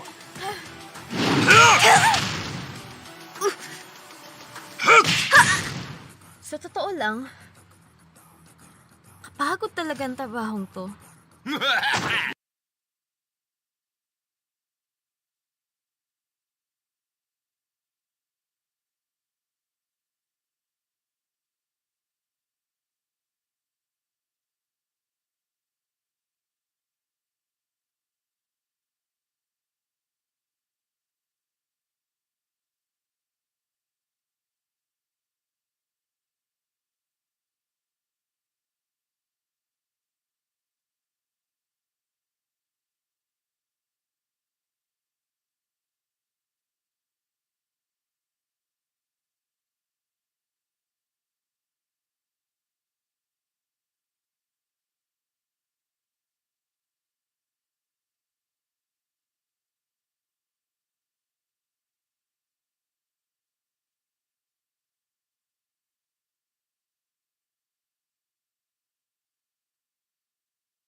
Welcome back, ladies and gentlemen, to Rev Major 2022. The top 8 resumes. The action continues, ladies and gentlemen. Still bringing you the action. Right here is Pika, joined by the one, the only Markman. And it has been quite a crazy first half already, Markman. Already. Yeah. And we are not even close to finishing. I hope you guys are ready for all of the action that's going to be happening. We have another match that's going to be happening up on stage. It's going to be, I think it's Dotering against Kasim Mir. That's the matchup that we're going to be seeing. And this is after, of course, Dota Ring was sent to the loser side, the lower bracket, by, I believe, Rangchu. So it's a pretty uphill battle for him earlier on. Let's see if he can crawl his way back into victory, into surviving. And again, we've said it over and over yesterday. The dread on Markman's face is that's a shark. That's a shark-infested waters right there. Basically, it's all killers. All killers in the loser's bracket. And again, I wouldn't be surprised if someone from the loser bracket ran it all the way back just to get into the loser's final and then eventually win the tournament. That's how good the level of play is here from the entirety of the player base. It's crazy. Over 300 players from around the world gathered here in Manila to be able to play here at Rev Major. All right, here we go. And a fun fact here, ladies and gentlemen, Dota Ring, this is only his second time here at Rev Major, and he was here back then, 2018. He made an impact already, and that was way back when Gigas wasn't this good yet, and now he wants to reclaim that. I believe he did not make it to top 8 that time, but now he is here repping again, and he is up against another very dangerous Pakistani player, Kasim Mir. We saw earlier that the Philippines hero AK was actually eliminated already by Atif Bud. Oh, here we go. I believe they didn't go for a blind pick as well, so it's going to be Marduk, not Gigas to start it off. So I think he's put his faith in this character already, Markman. The tools have come into play, ladies and gentlemen. This is Dota Ring, another crowd favorite, if we may, an underdog rep. But right now, he needs some backup. He wants this cannon in front, namely Marduk. And again, Casimir sticking with the Ana. Oh, yeah. And I think that's something that we'll see throughout the entire tournament. But I am excited to see this again. High-level Ana play and Dota Ring going to the Marduk.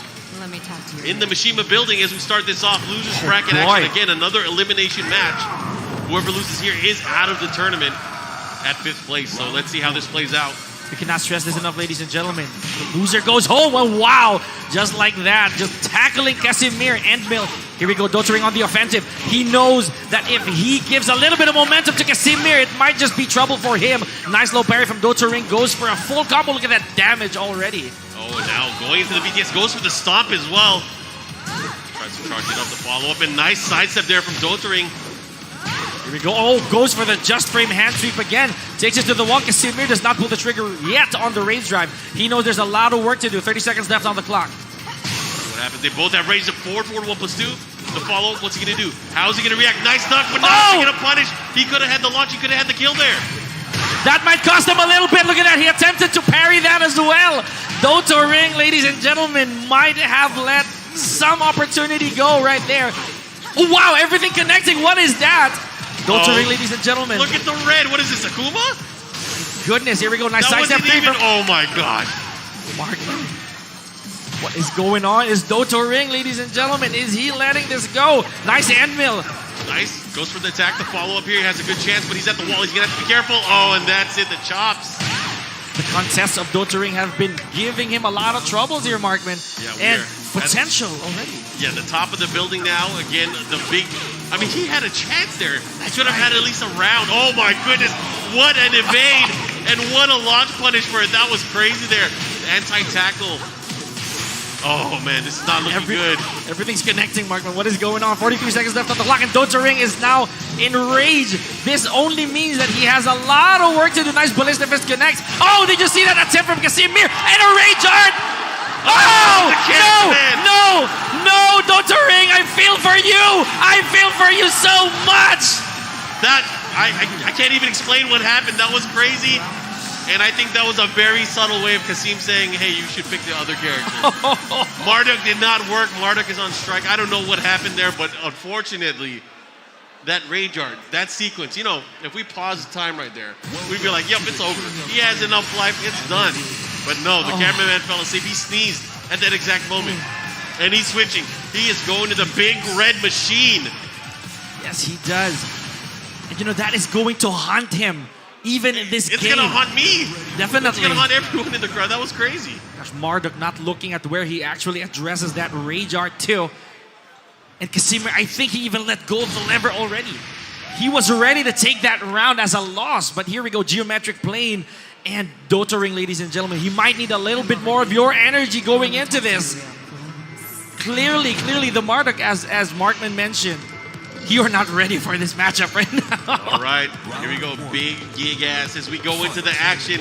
Dottering coming in with the deficit that he's gonna have to deal with. Oh, already putting in work. Oh, shoulder after shoulder, nice crazy knuckle block right there. Casimir now has his back against the wall. Nice escape on the overkill. Dottering enraged howl, just spamming that. We know that he taunts his opponents with that at the same time to take a little bit of damage.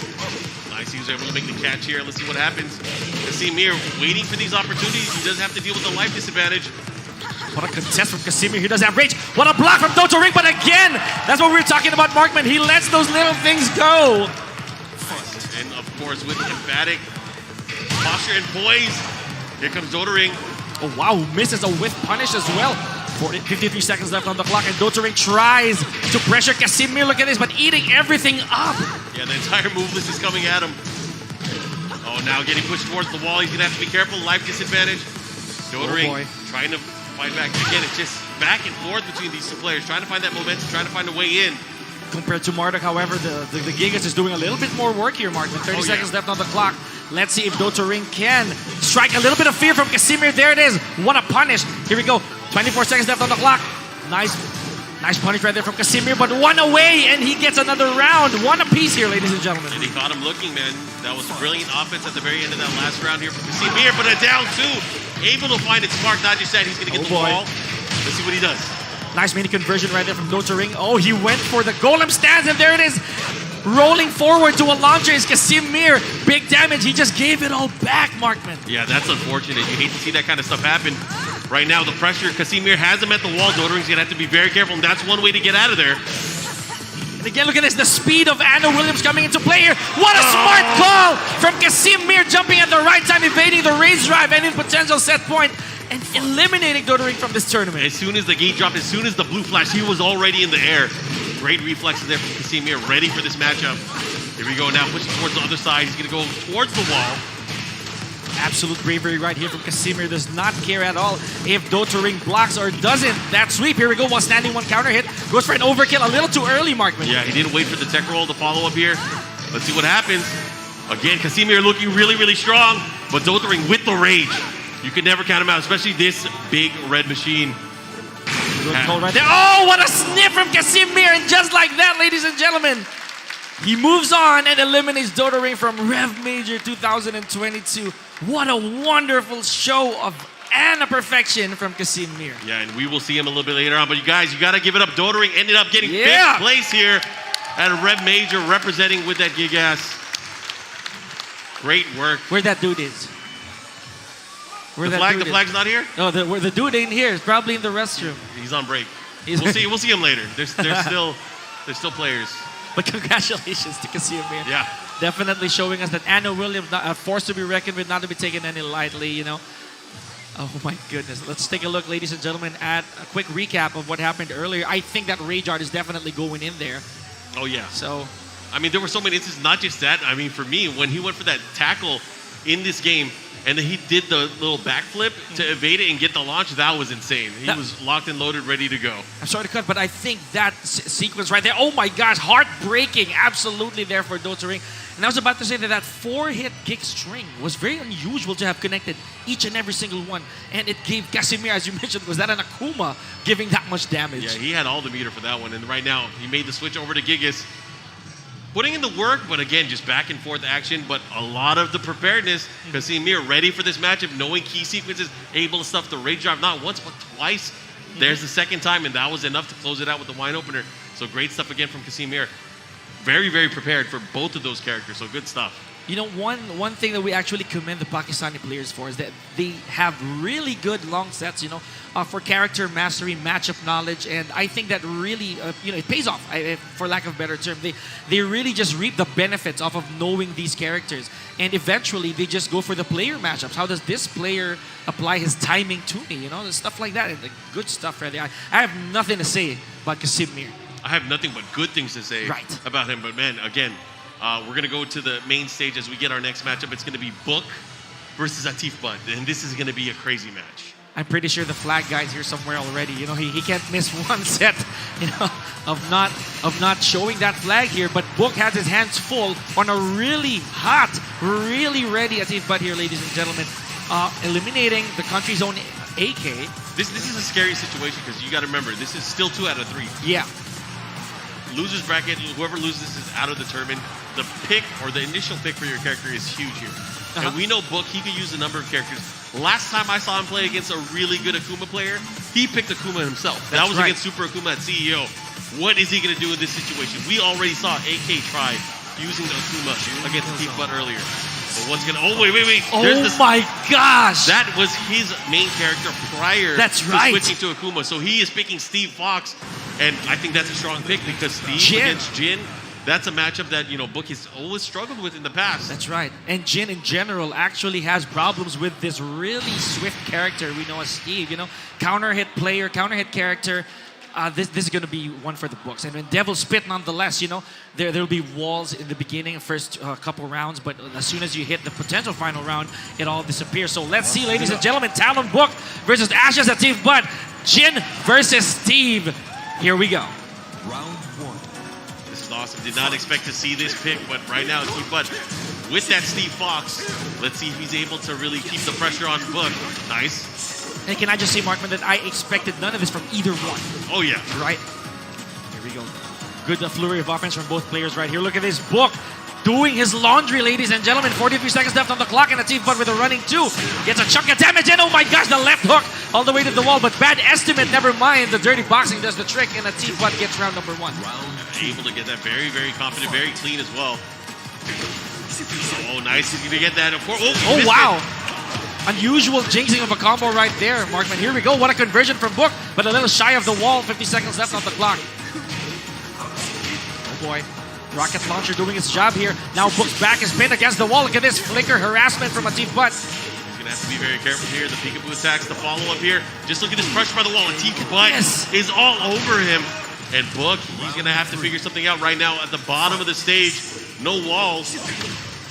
Again, with that counter hit down 4-2. This time getting it. That's no Akuma combo, but it's still very, very hard. Take 2 for Atif Butt right there and gets it the second time around. Here we go. No walls for either one.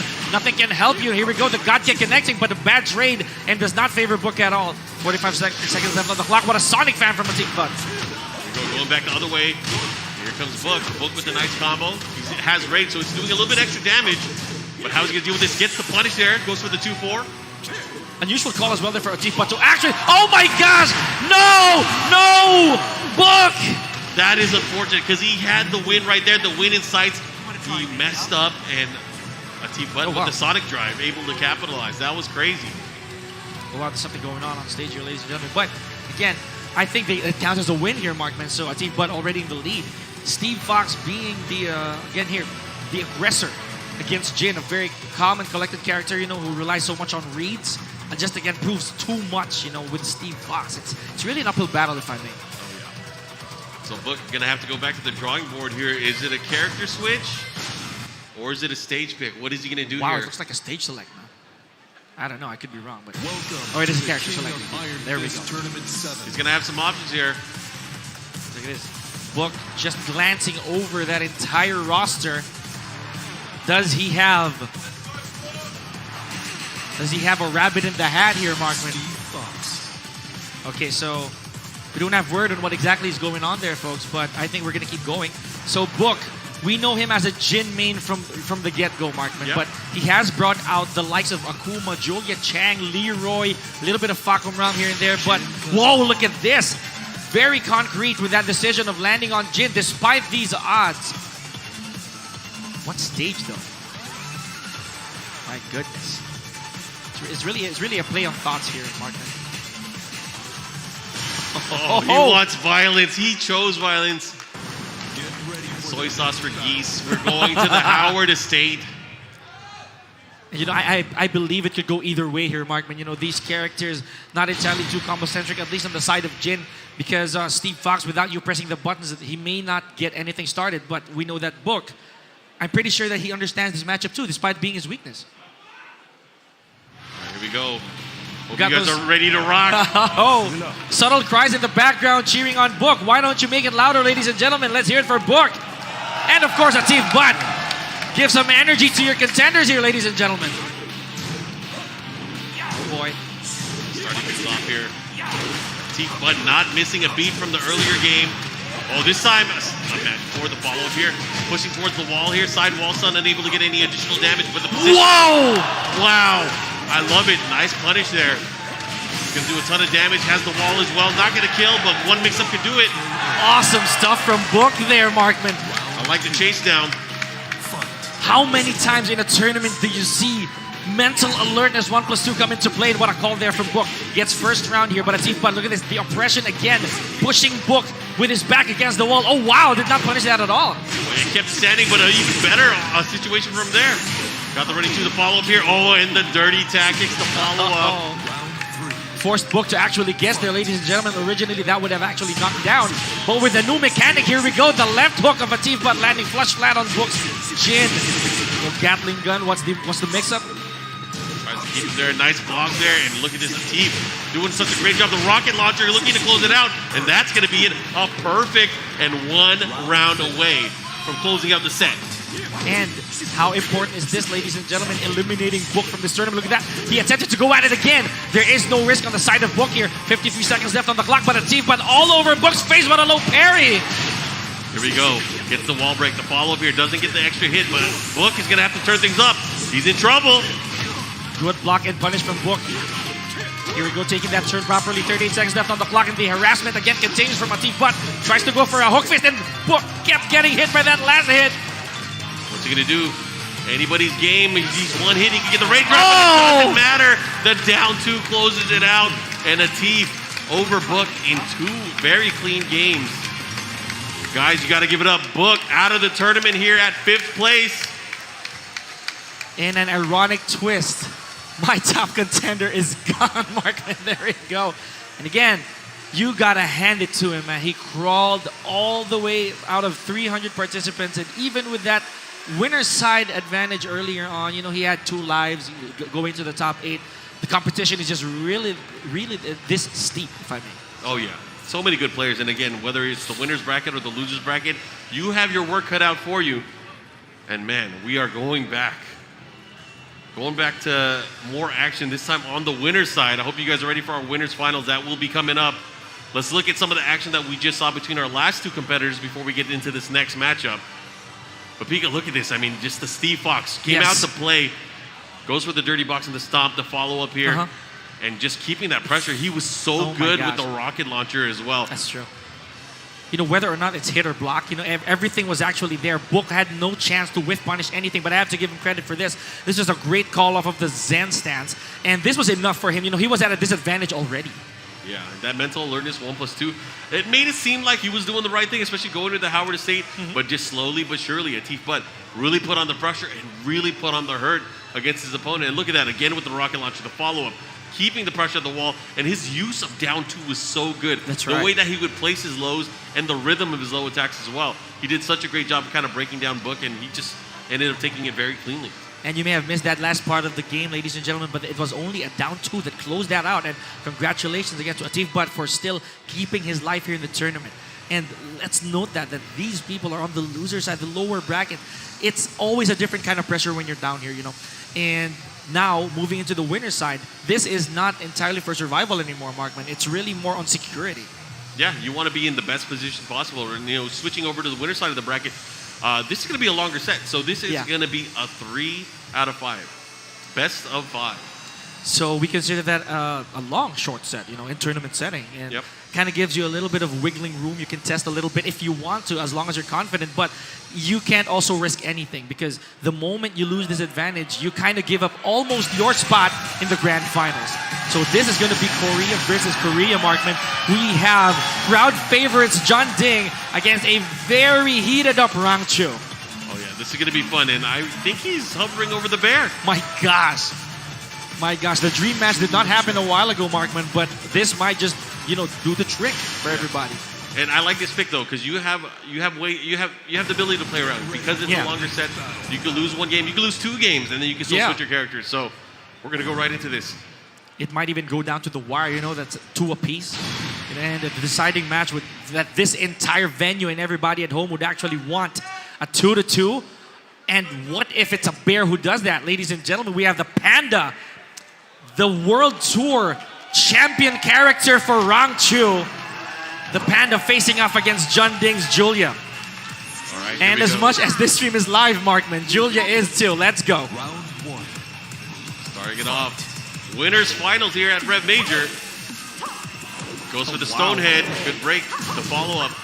Let's see what kind of pressure. The low parry, and that's probably the first time I've seen a low parry throughout the entire weekend. John Ding has been using that spin and sweep. Here we go. And the bear, ladies and gentlemen, not going to be played the conventional way. There's the bear hug. Oh, Rangchu tried to go for something fancy there, folks. Something quite more difficult than what we're used to. 38 seconds left on the clock. John Ding in red. Oh, bad trade. Yeah, that's unfortunate because he could have had some big damage out of that. But it doesn't matter. The jabs keeping him in check, and Rangchu taking that first one. Continues to tap for good measure right there is Rangchu. Here we go. First round goes to the bear. There it is. Does not go for the double bear hugs just yet. Yeah, he goes for the G-Club cannon, keeps him at the wall, goes for the iron booty. Beautiful stuff. And there we go. It's worth noting as well, Markman, that the bear's generic low is actually safe. These unpunishable enemies. Plus on block. Wow. Power crush to end that. And he does have the right to do it. He has no damage taken. He had no damage. You got to talk about the natural defense of the Bears too, is their legs are a little bit further back than the rest of the cast. So some of these lows or some of these pokes will magically whiff sometimes, especially when you're going up against the Bear.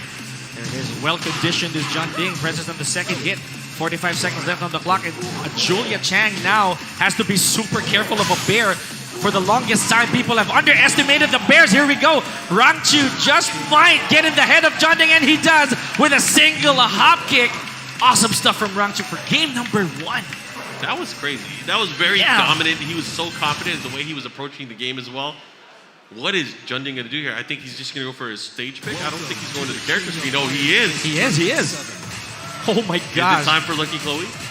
Or is it somebody else? It could be a pocket pick that John Ding has held on to all this time. Oh I don't think he's going to use Eddie. I don't think Eddie is the choice here. I think it is. I think it is. Oh my gosh, this is going to be a game of reach, Markman. It is going to be legs behind my back and a no sidestep man here, ladies and gentlemen. Let's see what the game plan is for John Ding. If I can't reach your legs, you can't reach me at all. I think that's what it is. The backdash of Eddie. Yeah, it's not just a backdash, but I mean, I was talking about earlier, the natural defense of the Bears. It's going to come into play here because a lot of Eddie's normal combos don't work on the Bears. He's going to have to make the adjustments. I'm sure as an Eddie specialist, he has these in mind. But again, the goal here is just like when you go up against any Bear. That's right. You get him to the wall, you do as much damage as you can, rinse and repeat. Let's see if we can do that. But we are on the stage of violence here. Howard Estate. Nice crescent kick start right there from John Ding, but never mind. I was about to say that poke would do him good. Rangchu just goes for the bear pistons and gets a combo in. 50 seconds on the clock, and John Ding now already in half-life. Oh my gosh, did not pull the trigger out. That was really scary.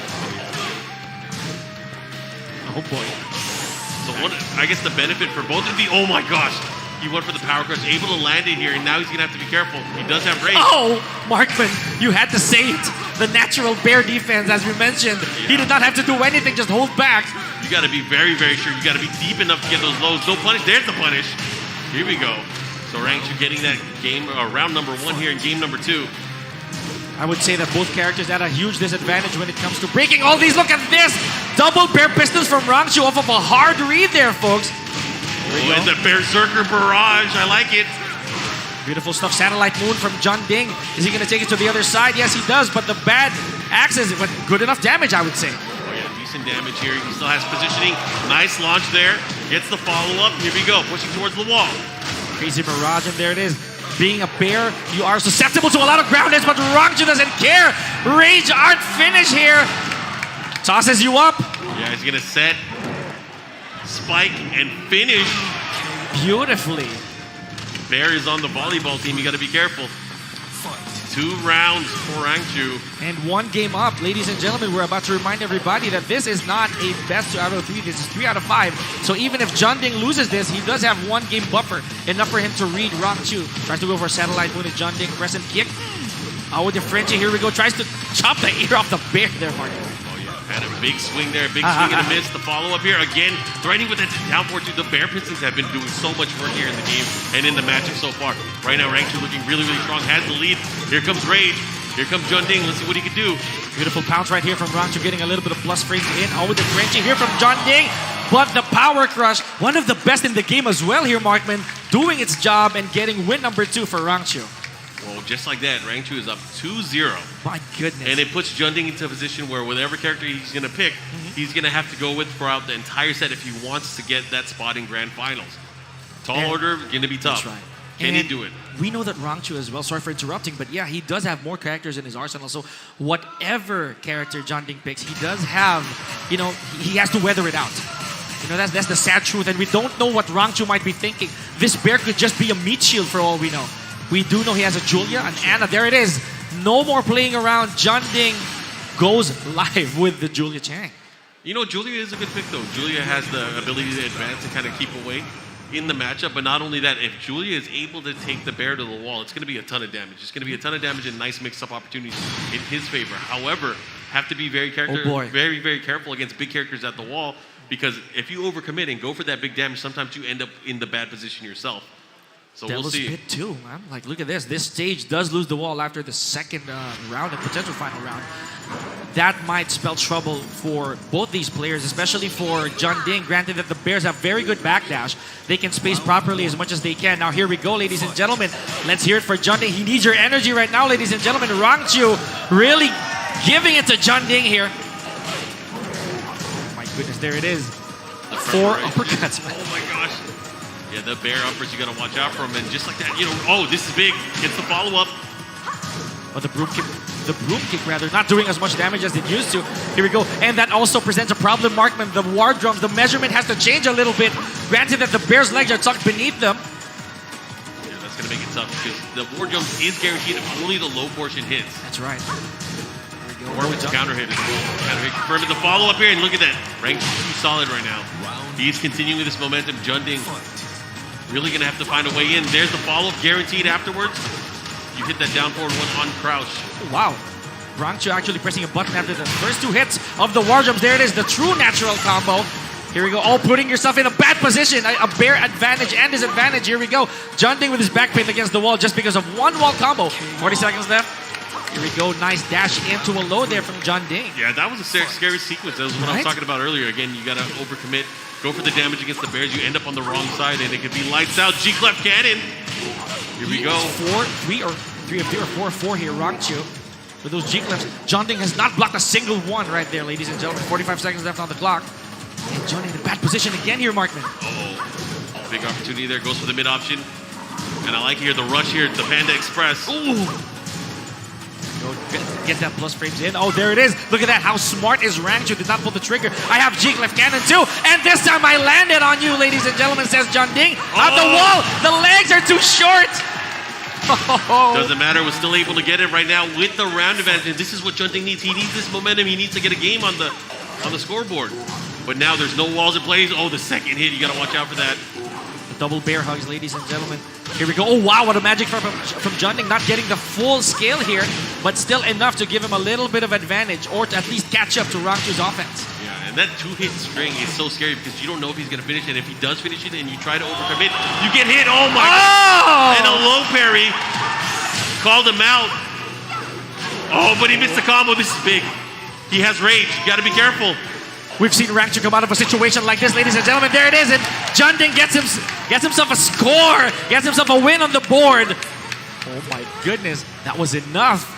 2 games to 1. Junding on the scoreboard finally. Again, this is a race to 3, so Rangchu needs 1 more game. Junding still has 2 more that he needs to be able to get into the grand final. Can he do it? Look at this. Oh, he's talking to other characters on the screen. He's messing. Oh no, that is a crazy pick. I did not expect this. If this is the case, oh my gosh, wardrobe change. Or is he really calling for backup in the form of Kuma here, folks? There are some slight differences with the characters too. Yeah. Very Should minute be differences. noted. So he went from one bear to the other. Maybe he didn't want to mess with volleyball. He wanted to go fishing instead. That's right. And it could be an aesthetic thing too. You know, he likes this bear who goes commando. You know, I mean, this is what we like. I did not even think about that. It was almost unbearable. Hey, there he is. He does that, guys. Here we go. Back to Dragon's Nest. Very small stage here, folks. Could this be a better thing for Julia or the bear? Rangchu versus John Ding, ladies and gentlemen. He sees signs of life. Let him have it. Here we go. The switch to Kuma. 55 seconds left on the clock. Oh my gosh! A huge uppercut from Rangchu all the way to the wall. Iron booty follow-up, not quite. He did not commit to it. There's the bow and arrow. Oh, sad measurement right there from John Ding. Oh, but that's a great punish there. The 13 stream. The follow-up here. John Ding now keeping that pressure. Goes for the wall standing 3. New tactic applied there from John Ding. Ironically, it's no longer a ballerina spin. Nice party crasher punish right there from John Ding. It's going to be big. That's a follow-up, and that is going to hit. And look at that, Rangchu getting that round. My goodness, Dragon's Nest here, folks. Again! Oh my gosh, are we seeing the same thing, Markman? It is strike 2 for John Ding all the way to the wall, and this time goes straight into stands, continues the mix-up. I've seen this episode before. This is cool. I like it. The bear upper has been hitting. You know, he's been landing his back-to-back start of the round each time. Let's see if he's able to continue this momentum right now. Gets his own hop kicks. They have similar hop kicks, both of them. That's right. There's a mix-up right after it, but more so with Rangchu landing a lot of them. John Ding unable to do so for himself. 30 seconds on the clock. What a conversion from John Ding. Enough! Bow and arrow connecting. 1 round apiece. Nice. Very, very risky, especially, you know, the bow and arrow. You live and die by it. It's one of those things you got to go for. Have the belief in. Oh, nice. Gets him. Caught him. Gets the follow-up here as well. Big character. He's going to push towards the wall. Side wall stun. Doesn't matter. Gets that guaranteed damage because he's big. Oh, my God. Goes for the unblockable? Probably trying to get inside the head of Rangchu. There's the wall bounce. Look at that. Julia Chang recovers. Enough time for him to go for a crispy wall combo. Here we go. What a duck from Rangchu. Oh, that's going to go for the low option. The follow-up here. What's he going to do? He's going for the side steps after these pokes. Punish? No. Oh my gosh, it did not commit. Goes for the bear circus. Oh my goodness, and Rangchu steals it. He had a loaded gun. He whipped right in front of him, and he pulled out the G-clef cannon. That was crazy. Slippery ground here, folks. We do have rain in our hands. John Ding does not go for the follow-up right there after catching Rangchu ducking. That was crazy. He threw the round away. He could have been up 1 round. Oh my goodness. But now Rangchu, what's going to happen? John Ding, about even on life for both of these characters. Gets it down 4-2 and launch. This is, oh my God, he went for the big damage, but he dropped the combo. What's going on? Twisting arrow cannon fail right there from John Ding. Here we go. Nice side step 1+2 from Rangchu. Oh, lashing arrow. Is he gonna contest it? Oh, just lets the ball go is Rangchu. Lets the G-clef cannon rip. Final round. Potential set point for Rangchu and a tie for John Ding. Quadruple bear uppers, ladies and gentlemen. Is he gonna go to the wall? Yes, he is. Bear Zerker? No, not quite. Goes for the crouching OG here, Markman. I like it, the 2-1-2 at the wall. Keeping the pressure there. What's he gonna do? Goes again with the down back 2. He's been pressuring, but the whip point blank. That's unfortunate. But he still has the life lead. John Ding's gonna have to turn things up. What is he gonna do? He goes for the mid option while standing 2-2. Keeps him there. My goodness. Circus bear throw. No. Not like this. Now John Ding is in red. Mix up, spends the rage drive. Oh, and a hop kick! The shortest hop kick ever, but lands on John Ding, ladies and gentlemen. Wonderful stuff. It is bear season, Markman. Both of the bears. I did not think we'd see both Kuma and Panda, but Rangchu now securing a spot on the winner's side of our grand finals. And of course, we will see him later on today. John Ding now has to wait in the losers final, where he's going to have to wait for one of our great players from the losers bracket to make it all the way out there. And of course, man, great matches. You guys got to give it up for both of those players. That was an amazing winners finals. When was the last time you got to see the Bears in a winners finals? That's crazy. And Rangchu, of all people, you know, bringing it forward. Rather, here we go. Let's look at the action again. This is beautiful stuff from both players. You know, he did start off with Julia. I remember now. You know. Yeah, very, very strong start. Had to go back and forth, but here was the bear doing work. I feel like it was two different bears when they were both playing. Kuma was definitely a lot more wild for me. He did. But it doesn't matter. I think he listened to Aihachi a little too much. Started with forward 4-2 twice. Yeah. And it actually worked. Remembered his training, the Eddie switch, which I was really, really scared about. He did do very well early on, but again, it feels like just Rangchu was ready for it. All of them, and look at this. This was hilarious in a way. He got that down forward 2-1, as a pickup, and then he sniffed out Junding running into another couple of bear pistons. Yeah, I mean he's not going to sidestep it. I mean he's going to either go in or he's not. And look at that, the nice power crush to close it out there. Very, very smart attempt there, especially knowing that he might go for the rage drive. And this pushes us to this game. Very, very important one because again at this point you got to remember. Junding did not have a game under his belt yet, so he had to fight hard. He gets him here. The follow-up keeps him at the wall, but again, puts himself into a bad position. But luckily, he was still able to get that round as we go towards the latter half of game number 3. There it was, man. I was about to say that it's so unfortunate, If he delayed that a little bit longer, there's a chance it would have gotten out the wall, But it's a bear thing, Those legs can be really, really troublesome. Here we go. It's funny, we just saw this here. He opens up with the demon uppercut. He's going to do it again in the next round. Yeah. I feel like, did they glitch on the replay? What happened? Because he's going to do it again. Oh, no, they didn't show it. But it doesn't matter. It was good stuff all the way around. And right now, this is where Rangchu started pulling away. Pushing towards the last round. And again, it was an uphill battle. He did have to deal with the life deficit, but it just wasn't enough. Rangchu too solid. And he ended up making it and securing his spot again in the grand finals winner's side. The single shredder kick from the bear right there was enough. He actually contested a rage drive. That's how confident he was. Yeah. That's really what it is. But ladies and gentlemen, don't look now. We are going to see another couple of countrymen right here, Markman, who are going to duke it out. And I believe that the flag fella, wherever he is, he is jumping in enthusiasm right now. He's definitely very happy. He goes home smiling no matter what happens here. And this is, I believe, still on the loser side. This is the lower bracket, I believe. Of course. From here on out, everything is going to be on the loser side. There's only one person left on the winner's bracket. Yeah. So everything here is elimination points. So I hope you guys are ready for it. Wow. Okay.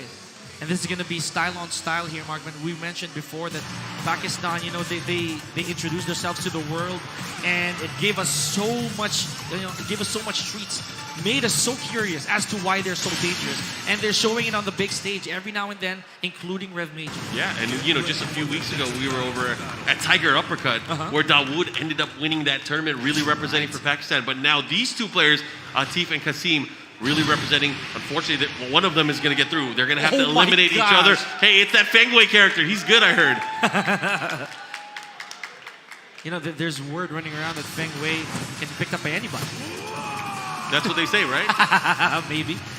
Let's see how that comes into play. But of course, Kasim Mir still donning the signature Anna. Let's see, ladies and gentlemen, who among these two Pakistani powerhouses is gonna keep going in this journey, or who's going home. This is going to be a first to 2. Best of 3. Let's see what happens here as they go into it. Nice. He was just holding back enough to let the quarter circle forward one whip. But this is, I believe, the first time we're seeing his Feng Wei in tournament. And again, it's no surprise, ladies and gentlemen. Granted, this character has almost no bad matchups. And we're in arena as well here, Markman. We don't see the stage that much, if at all. And it's very it's not quadrangular at all. Very octagonal, if I may, like a fighter cage. Yeah. Interesting. I think it's a good pick. I mean, oh my gosh, if you think about it, oh my goodness, that was a big hit. The follow-up, he has the wall here. What's the mix-up? Oh, the downward 1-2 fist. Goes for the blue stuff. The follow-up, quarter circle forward 1 into the follow-up. The reverse Kenpo step. Goodness. Shifting clouds into victory right there. Gets round number 1. Yeah, that shifting clouds is a detriment to any character with any advancing motion attacks. You gotta be careful. You gotta be ready for it. And again, it comes to experience. If you are experienced and you know spacing and you know timing, you can use that to your advantage so well. Because yeah, you'll get a hit into follow-up to shoulder. But if it's even bigger, if you get the bigger read, you get the launch. Speaking of a launch right there from Kasim Mir, just raises that left leg and sniffs out that down two from Atif. But who would have thought? There we go, another block and combo from Kasim Mir. It's all combo for this round, Markman, but drops the last one. Oh, he went for the slaps. How can you slap? There we go. Nice down 1-4 again. Shades of Tekken Tag Tournament 1 right there, Markman. With that interception from Kasim Mir, 1 round per person. This is going to be good. This is going to be good. They know each other so well, I would say. Yeah, these guys going at it. Goes for the launch option there. unable to get it, but still, both of these playing, jockeying for positioning, gets the counter hit, the follow-up here. Oh, and he's optimizing the combo, not only for the distance, but also for damage. Has the wall, unfortunately, a little bit too low in the wall slump. Goodness. Oh, Mir looking to close it out, and I believe he might be one more mix-up could do it. There it is. He was caught by the very, very edge of that corner right there, Mark, and that's why the down forward 1-2 did not actually have this unscaled hit. Here we go. Chaos Judgment 3 counter hit again all the way to the wall. Counter hit city. Everything is starting to land. Is this what facing your potential playmate actually does to you? Here we go for it. 46 seconds left on the clock, and the team but already at a huge life deficit. He had the slap there, the follow-up there. If he was grounded, he would have had the win, but it doesn't matter now. Atief Butt with the rage. This is going to be difficult, though. He's going to have to make a comeback. That's one way to do it. Gets the follow-up. Oh, he doesn't get the second hit, the second wall. Oh, just goes for it. The Iron Fortress without looking, ladies and gentlemen. So that really cost Atief Butt one win. What's he going to do here? Is he going to go back to Akuma, maybe? My goodness. He's going to have to think here. And he's using Hard quick stuff. select. Man, I don't see anyone use quick select. Oh, yeah, we can. We have to go to character select, supposedly. Yeah, because you got to go to the random stage. Yeah. Here we go, ladies and gentlemen. We have seen Atief Butt bringing out the Steve Fox. And of course, the Akuma. Oh, no questions asked here, folks. Straight to Akuma. Simir. This Anna Williams pick, man, is an absolute danger. He could go compact. You know, he could go with very few moves. Or he could go all out 50-50. It's just a matter of the tempo, as you mentioned earlier. It's the pace, it's the player analysis. You know, how you actually read your opponent.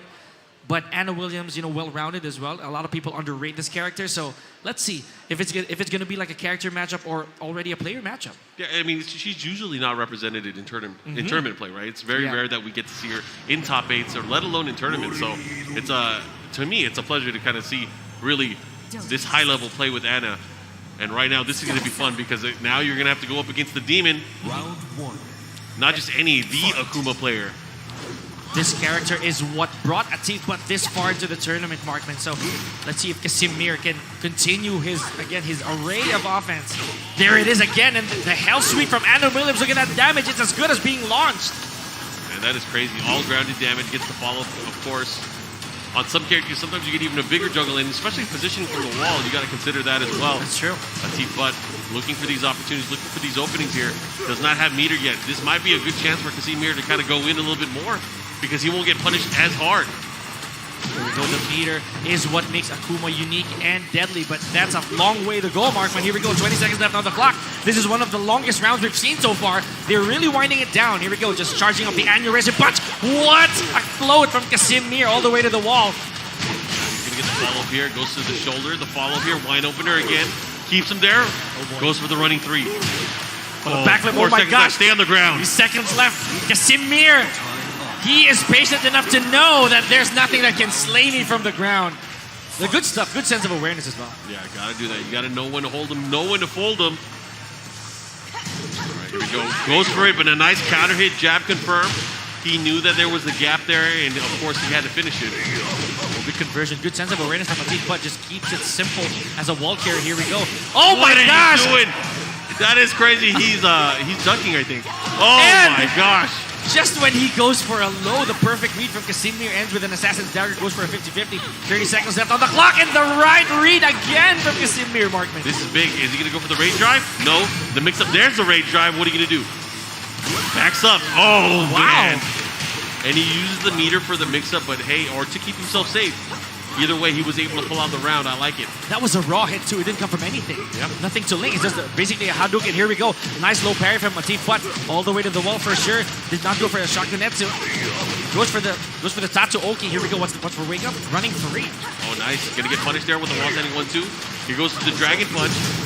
That is 10 frames. Let's see what he does. At the wall. Oh, he caught him. Mix up. Oh, wow, that was clean. That was a clean hit. Here we go, ladies and gentlemen. Atief Butt might need this. All the way to the wall. Nice Shakunetsu and lands flat. Here we go. Good combo from Atief Butt. The momentum that he might need. Nice down forward 1 to end that round. That is such a scary mix-up. After you land that Tatsu combo at the wall, the down forward 1 and the down 3 being at the clean range is so scary. You know, a lot of the people here in the Philippines would quote me on this. I have such a distaste sometimes for the Tatsu Ender because there's a last hit that actually does not connect, but it gives Akuma a lot of advantage. Oh yeah, it puts him right in the sweet spot. Here we go, the danger zone. Let's see it again. Oh wow! Decides to keep him there for another mix-up. I like it. Here we go. Looking really strong on Team Bud. Goes for it, risks it all, and he's gonna get launched for it.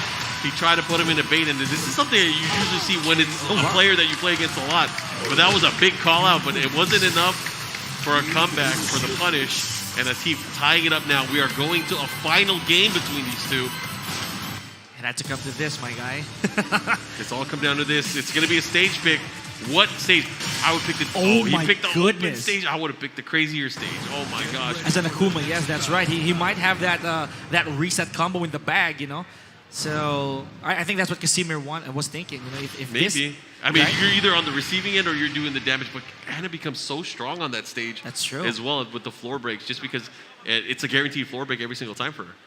Oh boy, an Arctic Snowfall here. No walls to save you. It could make or break you, ladies and gentlemen. Akuma, we know that as soon as he gets a lot of damage, he can just space out his opponent, go for Hadoukens until the time winds down. Here we go. 1-1, ladies and gentlemen. Atif Butt versus Casimir. Let's hear it, ladies and gentlemen. One Pakistani will stay in the tournament and another will be eliminated completely. Oh, just tapping each other in the face. Oh, nice down forward 2 call out. Here's the follow-up. What's he going to do with it? There it is, the down forward 4. We have not seen that in a while, Markman. Uh-oh. Nice combo, nice follow-up That's here. it. Looking to close it out. There it is. Unscaled on that last hit. Casimir with the lead here in the set. You know, this just actually might excite a lot of the Anna players here in the Philippines, you know. Underrated character with a lot of potential and being displayed to its best form here is Casimir. I think that's the beauty of tournament play and seeing a lot of players from around the world. They really highlight and embody some of the things that you hope to have from your character and see that they can work. They can do it at the highest level. That's right. Here we go. And 37 seconds left on the clock. Atif, but still slowly inching his way into a meter, and he does achieve it. Oh, look at that. Very smart. He knows it's not going to be a clean hit. Uh-oh, big opportunity. Running low on time. He has the meter, able to lock and load it. The back one, the follow-up here, double demon flip. This will like see not only that he has the life lead here, run up. Oh, good call right there on the Oki. Demon flip again. Great block from Casimir. Punishes accordingly. 10 seconds left. And there it is, the barrage of offense. Oh my goodness, and Atif Butt with a rage art. 1,000 deaths. Oh, the movie, Markman. There it is. I love to see it. I think it's so cool that they added this character in the game. A lot of people might disagree with me, but man, seeing the Raging Demon is so sick. And I'm one of them. I'm actually one of the people in the beginning, at least, who did not like the idea, but it adds a lot of flavor to the game, you know? It gives a new dynamic for you to be careful. Here we go. Assassin's Dagger again from Casimir. Oh, I thought he was going to get hit by that 1-1, though. Yeah. Could have called him out, but here, Casimir trying to back up here, trying to create opportunities for himself, but very, very patient here, using that fireball, and he rolls right through it. Oh, he used the meter, expanded the opportunity here. Occupational hazard right there for Akuma players that the FADC, ladies and gentlemen, might not connect, and you might just burn your meter without getting anything out of it. 24 seconds left on the clock. Casimir, half-life. No meter for Atif Butt here, Markman. Oh, nice, but a great whiff punish there with the 4-3. The follow-up, he does have the life lead. Whoa. Wow, caught him out of the sky. Just checking things here, ladies and gentlemen. Oh, he has to space out a little bit here. There's no He time. does have the clock to his side. He should just chill. There's nothing he can do here. Time him out, jump back. And look at that, Atif Butt 1 round away from closing out the set and possibly eliminating his fellow countryman. Let's see if he can do it. Would that be the exhaustion talking, Markman, as he is failing or missing a little bit of those FADCs, ladies and gentlemen? There it is, a jab to Ashoryu again. 47 seconds left on the clock. What a block from Casimir. He blocked it at the last minute. Dagger again. Just frame. We're going to a final round here, ladies and gentlemen. He is waking himself up, ladies and gentlemen. Casimir versus Atif Butt. Potential elimination for both players. Man, they're going back for the trade. The wall standing too. The demon flip follow-up damage. Here we go. I can't watch. Oh, there's a tackle. Nice axe kick from Atif, but he does have a huge advantage right now. Half-life lead. What's he going to do? And, you know, he found a lot of success in that last round, going for the from crouch down forward two, going for that low swipe. Is he going to go for it again, or is he going to try to mix him up? Oh, there's a punish. Good punish. Oh, did not fall for it. There it is. Nice 10-frame conversion for Atif Butt. I think he planned this. He didn't want to die from it, but he's now enraged. This is going to put him in a good position if he gets one solid hit. He could steal it away. I'm getting lightheaded just watching this right now, man. 15 seconds left on the clock. Anybody's game. He has to commit. This is the point he has to commit. If he doesn't do it now, he's not going to be able to do it Let's at hear it. all. Oh my gosh. What a float. It's not going to do that much damage, though, because of that. No. What's the mix?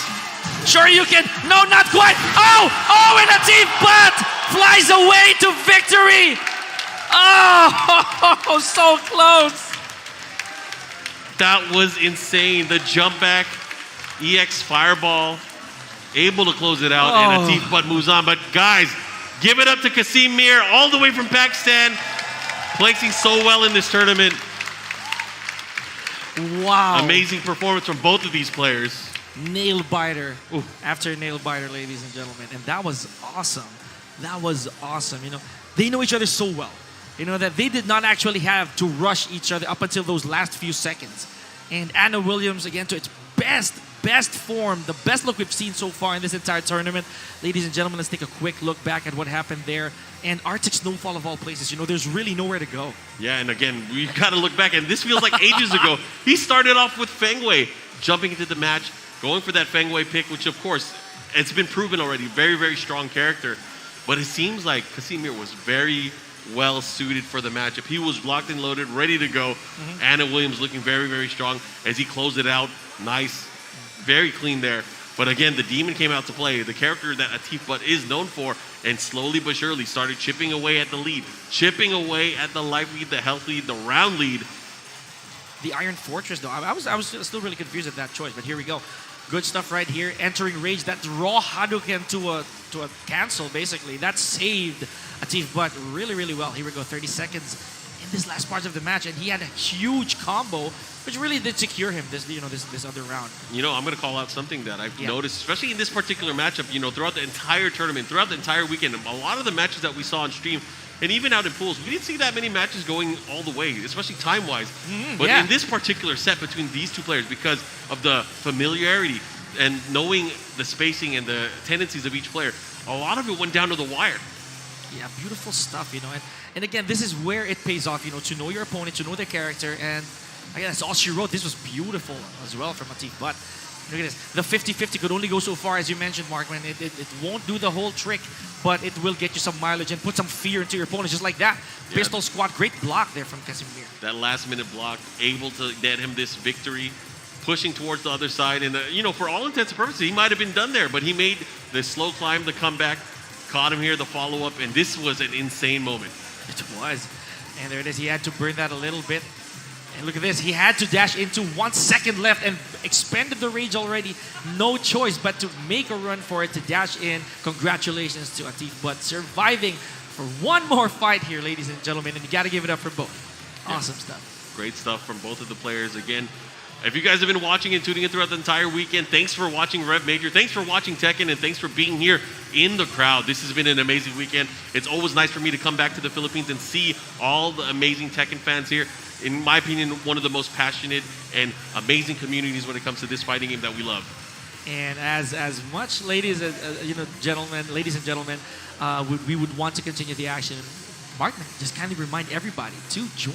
Yeah, and you know, just so you know, if you are part of these tournaments, if you're entering, if you have points, you guys gotta make sure that you register and link your name at the Tekken World Tour 2022 Esports Tournament portal for your region. The deadline is on September the 25th, so make sure you do that and make your points count. You have to link your account. Head over to the website tekken-esports.bn/ent.net today and make sure you do that, especially if you have points, because again, those points got to count towards something, especially for those regional finals. Make sure you guys hit up the website and do that now. In case you're also wondering, that's what the fuss is all about here at Rev Major. They're grinding for these points. This is a master event indeed, ladies and gentlemen. The Philippines' own Rev Major 2020-22 still bringing the action. Pika and Markman here. We just saw a crazy, unbelievable set of matches here. And the crowd loving every single bit of it for everybody here and everybody at home. But Markman, I got to catch my breath there. It's been fun. You know, we have so much Tekken action. We are closing down towards our final matches. But before we get there, we are going to take a quick break, and we'll be right back after this.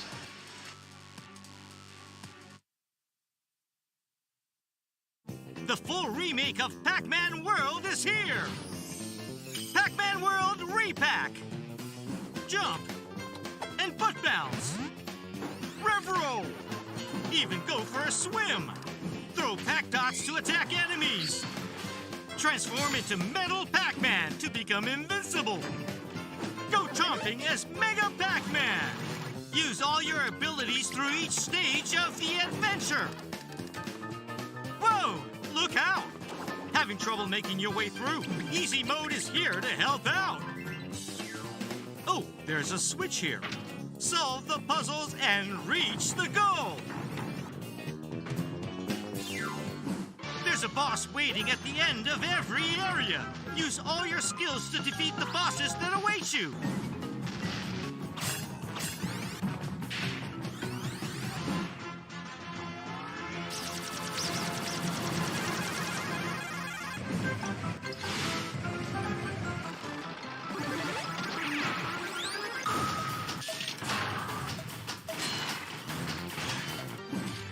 Give it all you've got to take down each boss! Feed your appetite for adventure! Pac-Man World Repack! Available now!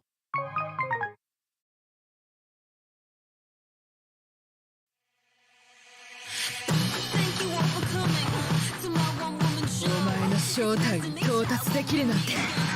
やってみろ。残響続ける。これは今までのお礼だ。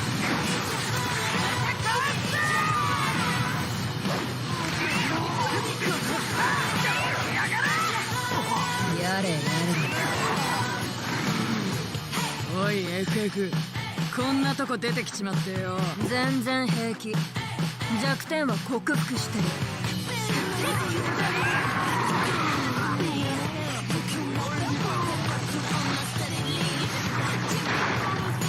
ファイターズ、打ち込んでやったぜ。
Ladies and gentlemen, the wait is finally over. Final 3 action here. We got Pot Spice here. We got Markman. There's no wall between us now. We're doing this offline. Oh, this is our first time doing it together. I'm so excited. We got Posh Spice here. And we are, again, as you mentioned, the final 3 competitors in the tournament. We are at our losers finals. So from here on out, we have extended sets. It's going to be a little bit longer. Best out of 5. And it's going to be Atif Butt from Pakistan going up against Korea's Jun Ding. Both having barn burners of a matchup, but I always wanted to try this, Markman. Ladies and gentlemen, please make some noise. Top 3 already on the stage. Let's hear it. Oh, it feels so good. It feels great. It feels great. Especially with the event coming back. Let's go look at the bracket and see how we got here today. Again, there were 8 amazing players, but we're down to our final 3. Posh, walk us through what we have here. We had an insane match with Book and John Ding. We saw the resurgence of Lucky Chloe and John Ding making it to the winners finals facing against Rangchu. Rangchu having a pocket Kuma. What? Okay, what's going on here? And Atif Butt here rising from the ashes, coming all the way this far. And I think, he's going to stop at no man's end for him to make it to that grand final. So, unstoppable force meets the immovable object. Let's go. Yeah, he has quite the way to go. Again, he was making the climb all the way from the losers bracket. And it's interesting to see how he's going to play out in this particular matchup. Obviously, he has a ton of experience. He is that dude, especially when it comes to the Demon Akuma. But the question is, he's been using a number of characters. We saw the Feng Wei. We saw the Steve Fox. Will he continue with the Demon, or I mean, you have a little bit more games to play around with. So let's see what he does as he gets into this matchup. But I'm excited either way. Jun Ding, also another player with a number of characters. The great thing about the final 3 players, they both have a number of characters that they can use. I don't know if Kuma and Panda count as separate characters. I guess they do technically. But either way, I'm excited. I'm excited too because, like you said, I think what are they going to pull out first, right? A lot is definitely on the line. A lot more rounds to play, but we're going to find out. John Ding also having a little bit of that character crisis. He did bring back the Eddie. He has the Julia swapping back and forth. I'm excited to see how they're going to shake this one out. Yeah, but is it crisis for who? For him or for his opponent? That's the thing. I think, again, these players are so good. The threat is imminent with... Oh, he's hovering over the capo. Let's go. Eddie Gordo locked in, and it's going to be Atif Butt's original main character, Jin Kazama. Wow, this is going back to roots, Markman. We are going to see how they're going to shake this one out. John Ding with his Eddie. We got the Jin on Atif Butt. Is everyone with us right now? Let's go. If they're not with us, they're about to get with us. We're going to the Forgotten Realm. Violence was born here. The natural habitat of the Jaguars and the Devils. I have to say. Yeah, and maybe Anna Williams. Either way, this is going to be fun as we start this off. Losers final here, Tekken World Tour, Rev Major 2022. Let's get into it. John Ding back to full form with the capos. Atif Butt, same thing with the Jin Kazama. So let's see, round number 1's underway. All right, starting it off. That clean backdash, finding its mark here. Starting to open up with these pokes. Atif Butt, again, Jin Kazama, a very well-rounded character. We've come to know this over the last few years.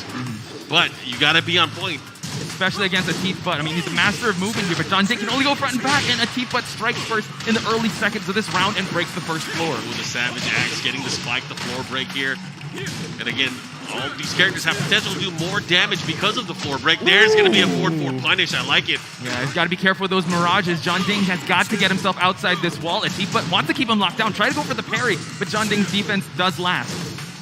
Nice. Again, he's keeping him at the corner of the wall.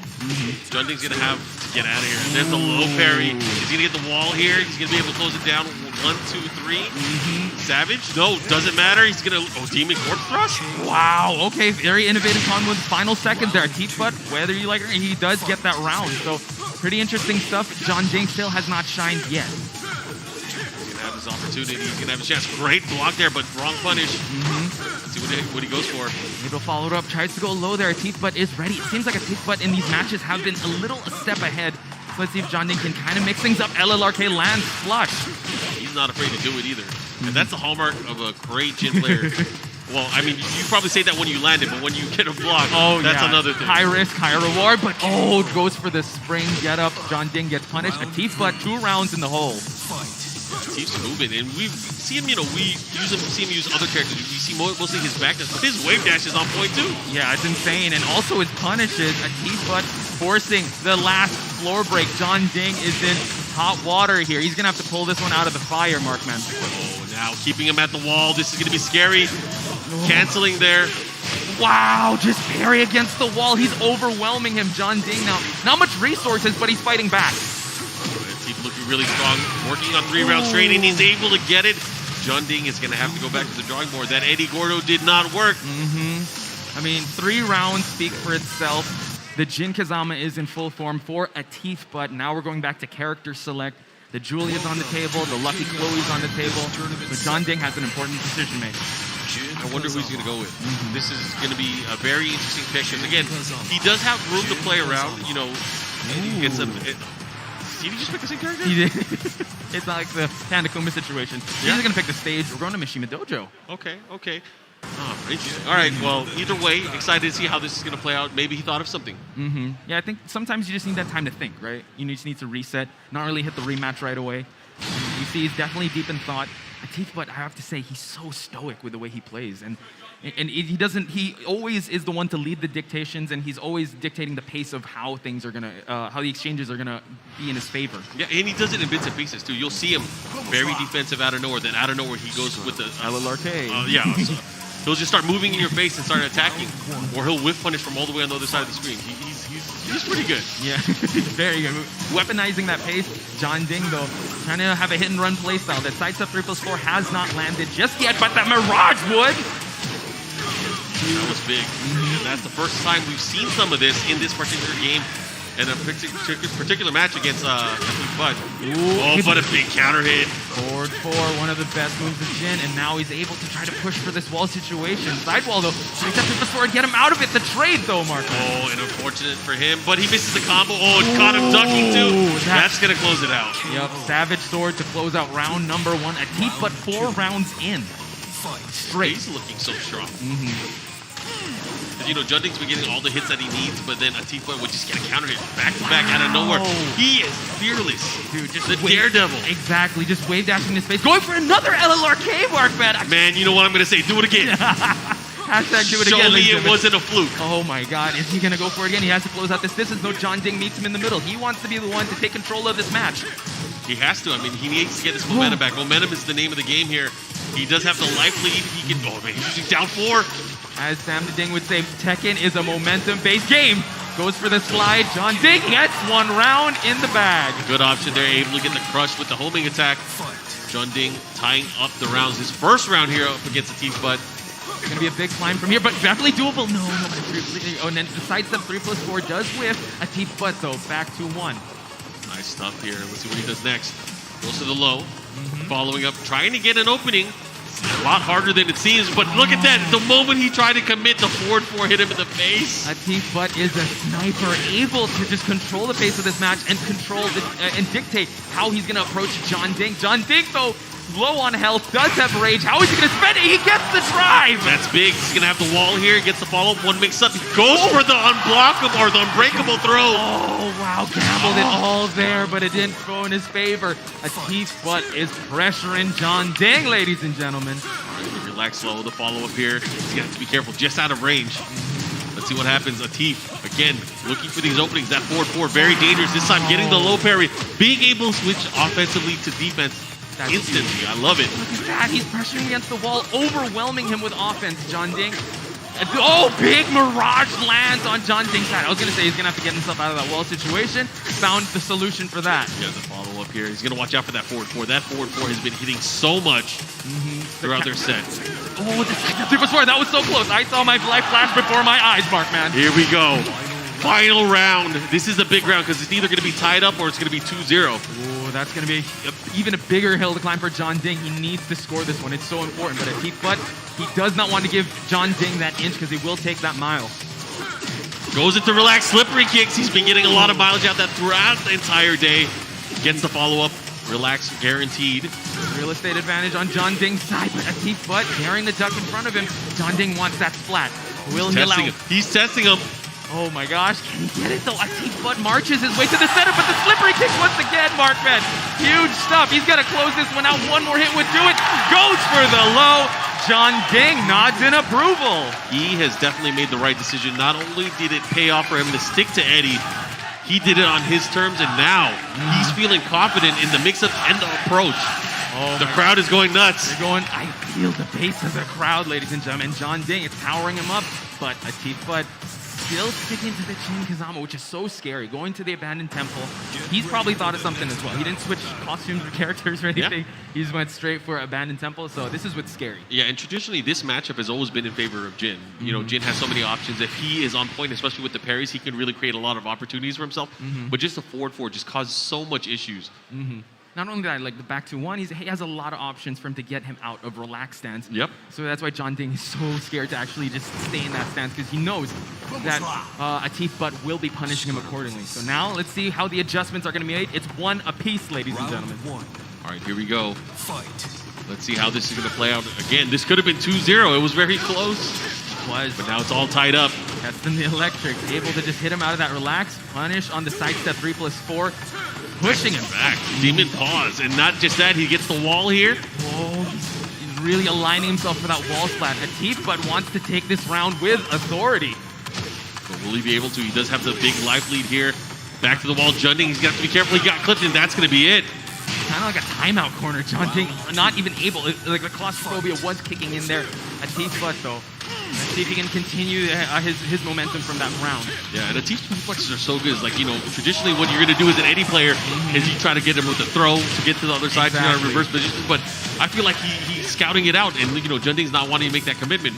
Luckily, he got that big combo there, so he can have some insurance here. Exactly. And just when you were saying that sizable lead might go even now if Atif gets a launch, but so far so good. John Ding getting those big mirages in.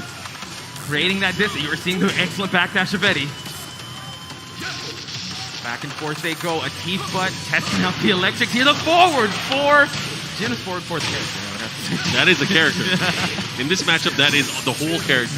It's been working out. Oh, and he gets him again.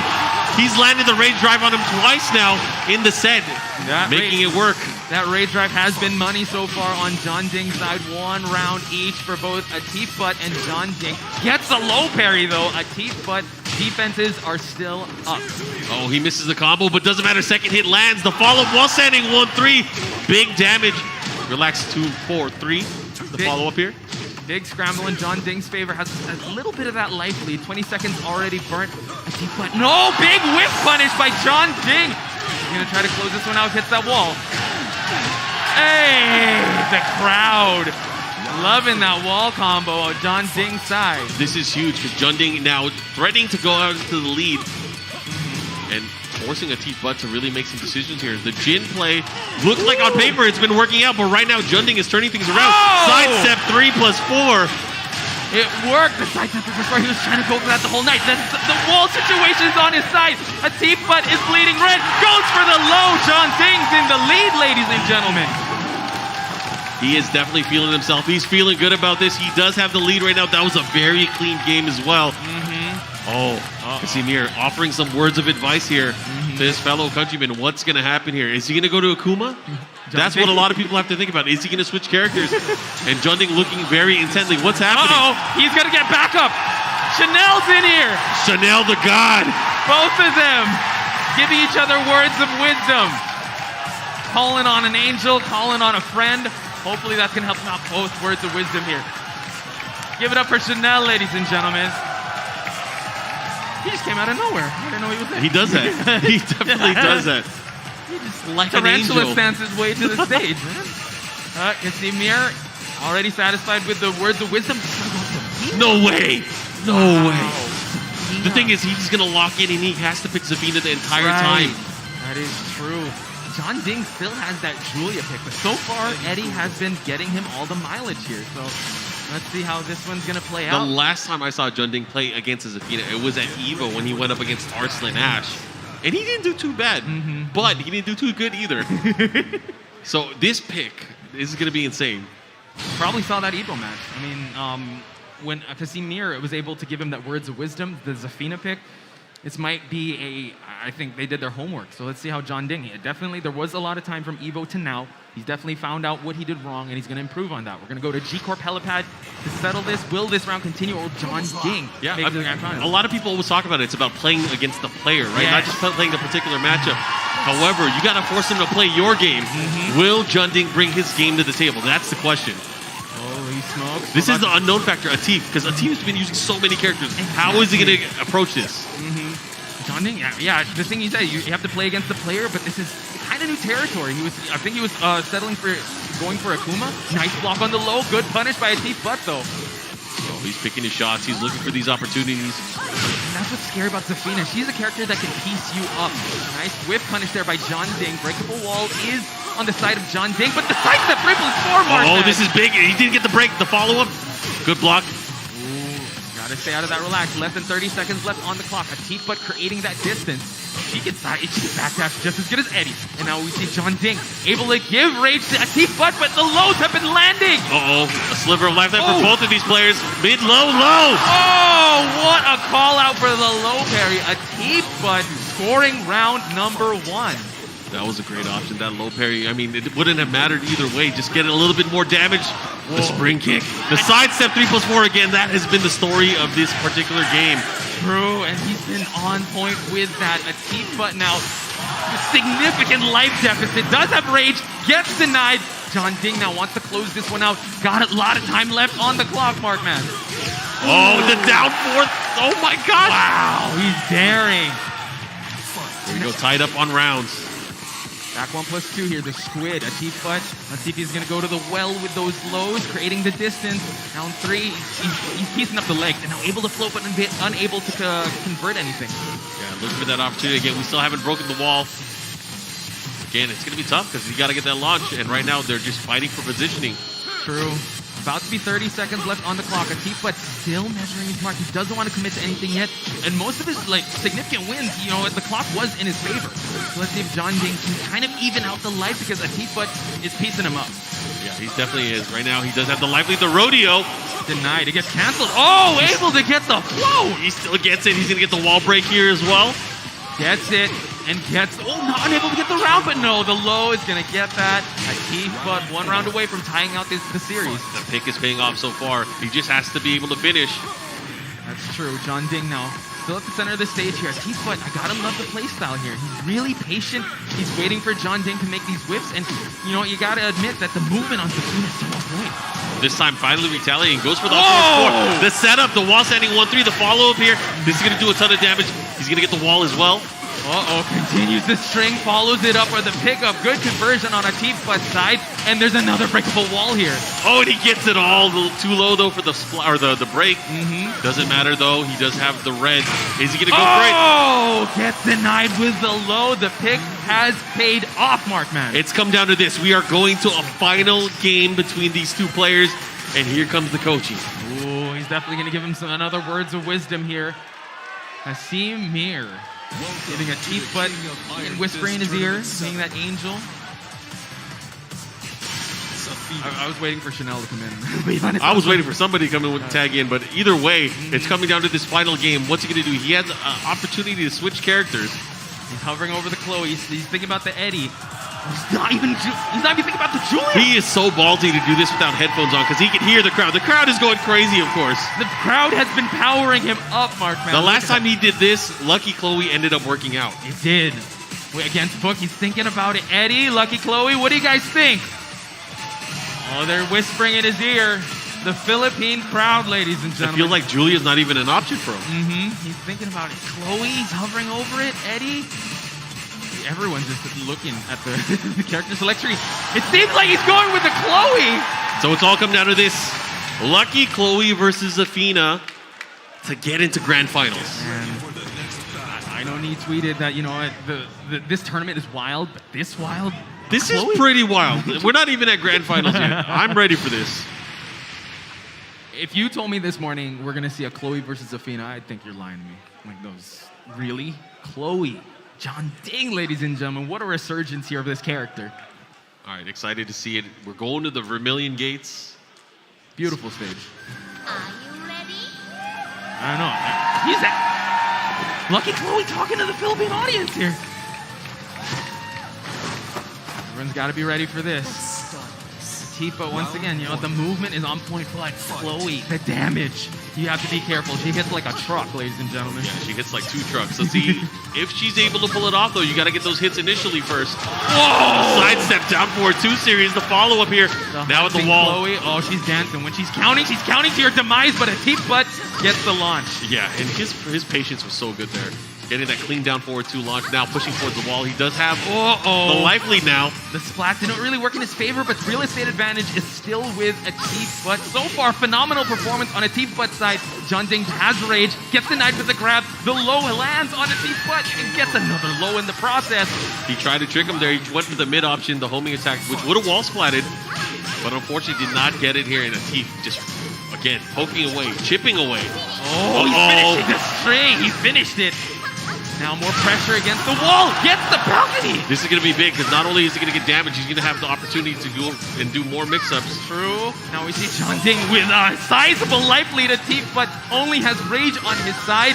Dances on him, Markman. He started to count. Here we go. Tie it up. This is the final game. Now we see Junding here.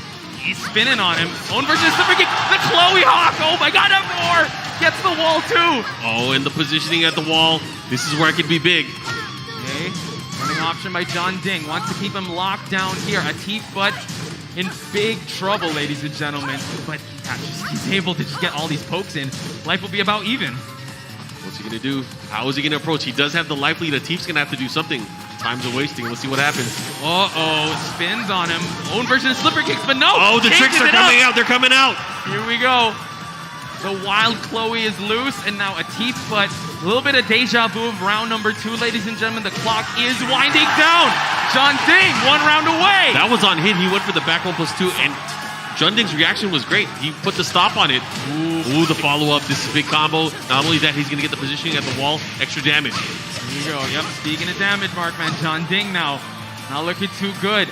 10 seconds just burnt, and look at that damage. That's insane. Yeah. Oh, and the second hit landed. The insurance. Able to get it. And now Junding outside of rage, but no. Speck of health. Can he make this comeback happen? No. Final round, ladies and gentlemen. The crowd on their feet, giving it up. One of these 2 players will go to grand finals, but which one will it be? Junding and a teep butt. Jockeying for that positioning, the down forward 2 series again, pushing to the wall, side wall stun. Oh man, he's dancing on him. He's counting, but a teep butt able to get the big low. Junding in trouble here. Face towards, able to get a sizable combo, but a teep butt still is in that deficit area. Oh, this is big. He gets a throw. That's going to be guaranteed. One more would do it for Junding. The rage tribe gets denied. Last 30 seconds. Oh my god, this is huge. He's not going to be able to kill him though. He's not going to be able to do it. No but lucky rage. Chloe has rage. Oh, another low. Able to go for the rage art. Junding goes wild. They rush the stage. Oh my goodness, ladies and gentlemen. Pandemonium in the REV Major stage. Holy smokes. I can't believe it. He already stood up. He knew what he did. Team Korea jumped to the stage to celebrate with them. The tournament's not even over yet. It's not over. There's still a grand finals. Was Rangchu on stage too? Yes, everybody was on stage. There we go, ladies What a and gentlemen. pop-off. The best pop-off I've ever seen in a Tekken tournament so far. Oh my goodness. Wow. The crowd is going wild. But guys, please give it up for a teep butt. What a performance, ladies and gentlemen. Incredible losers finals. Wow. That was insane. You guys can see the crowd is all up. That was insane. The lucky Chloe, Trucky Chloe, ended up taking it. The rage art heard around the world. Dude, they rushed the stage. I was scared that they were going to rush us here. That was... The rage art wasn't even done yet. There was already 14 people on stage. It was insane. But Junding moving on to our grand finals. Now he's going to be facing off against Rangchu. But let's see some of this action. We get to see that crazy rage art again that just happened. But again, let's look at these highlights, guys. Wow. I'm shocked. That was insane. We still got a grand finals to play, but let's look back here. The Eddie pick. You know what? Diesel start on the Eddie pick, I have to admit. Atif Butt was so on point with the Jinkazama. And I mean, he went to the character select screen. He just needed to change it up. Maybe trust in the sidestep 3+4 more. Then ended up going with the Lucky Chloe. Yeah, and that's the thing is, like, you're watching these highlights, you're like, man, that seems like ages ago. Where were these characters? I didn't see any of these characters at all, but eventually the matchup evolved. You know, with these longer sets, the chess matches, the pieces are in play. And it showed us to where we got. And I love how this matchup evolved. It went from having, you know, Eddie and Jin, then Zafina, and then Lucky Chloe eventually. And it was nuts. We even had to see Mir and Chanel come on stage. You know, just the ebbs and flows of this match. It felt like a real tournament arc. Power of friendship coming through for both sides. Power of friendship. I think that's what it's all about, Mark, man. But again, big shout outs to Atif, but able to take it this far. I would have to say, you know, playing with the tournament pressure, John Ding, I would have to say, you know, a hometown advantage. I mean, the people here in the Philippines love him, but I'm pretty sure they also got some mad respect for Atif. But oh yeah, you have to have respect for any of these players that came out to the Philippines. Thank you. You know, there's players from all over the world. Over 300 people competed in the tournament, but there were so many countries represented here. And again, I got to give it up to everybody that came out here and everybody that's watching at home. You guys can see how, again, this was a long set. They went down to the wire, the final round of the final game. And it took a while to get there, but finally, Zafina came into play. That's when business started picking up for Atif. He still really put the pressure on, and he, again, did all that damage. And eventually, there had to be a hard decision here. And that decision was to go with Lucky Chloe. The Lucky Chloe, Trucky Chloe, man. Able to make that comeback happen. And I would have to say, you know, when it came back to the comeback factor, Atif was still toe-to-toe with him.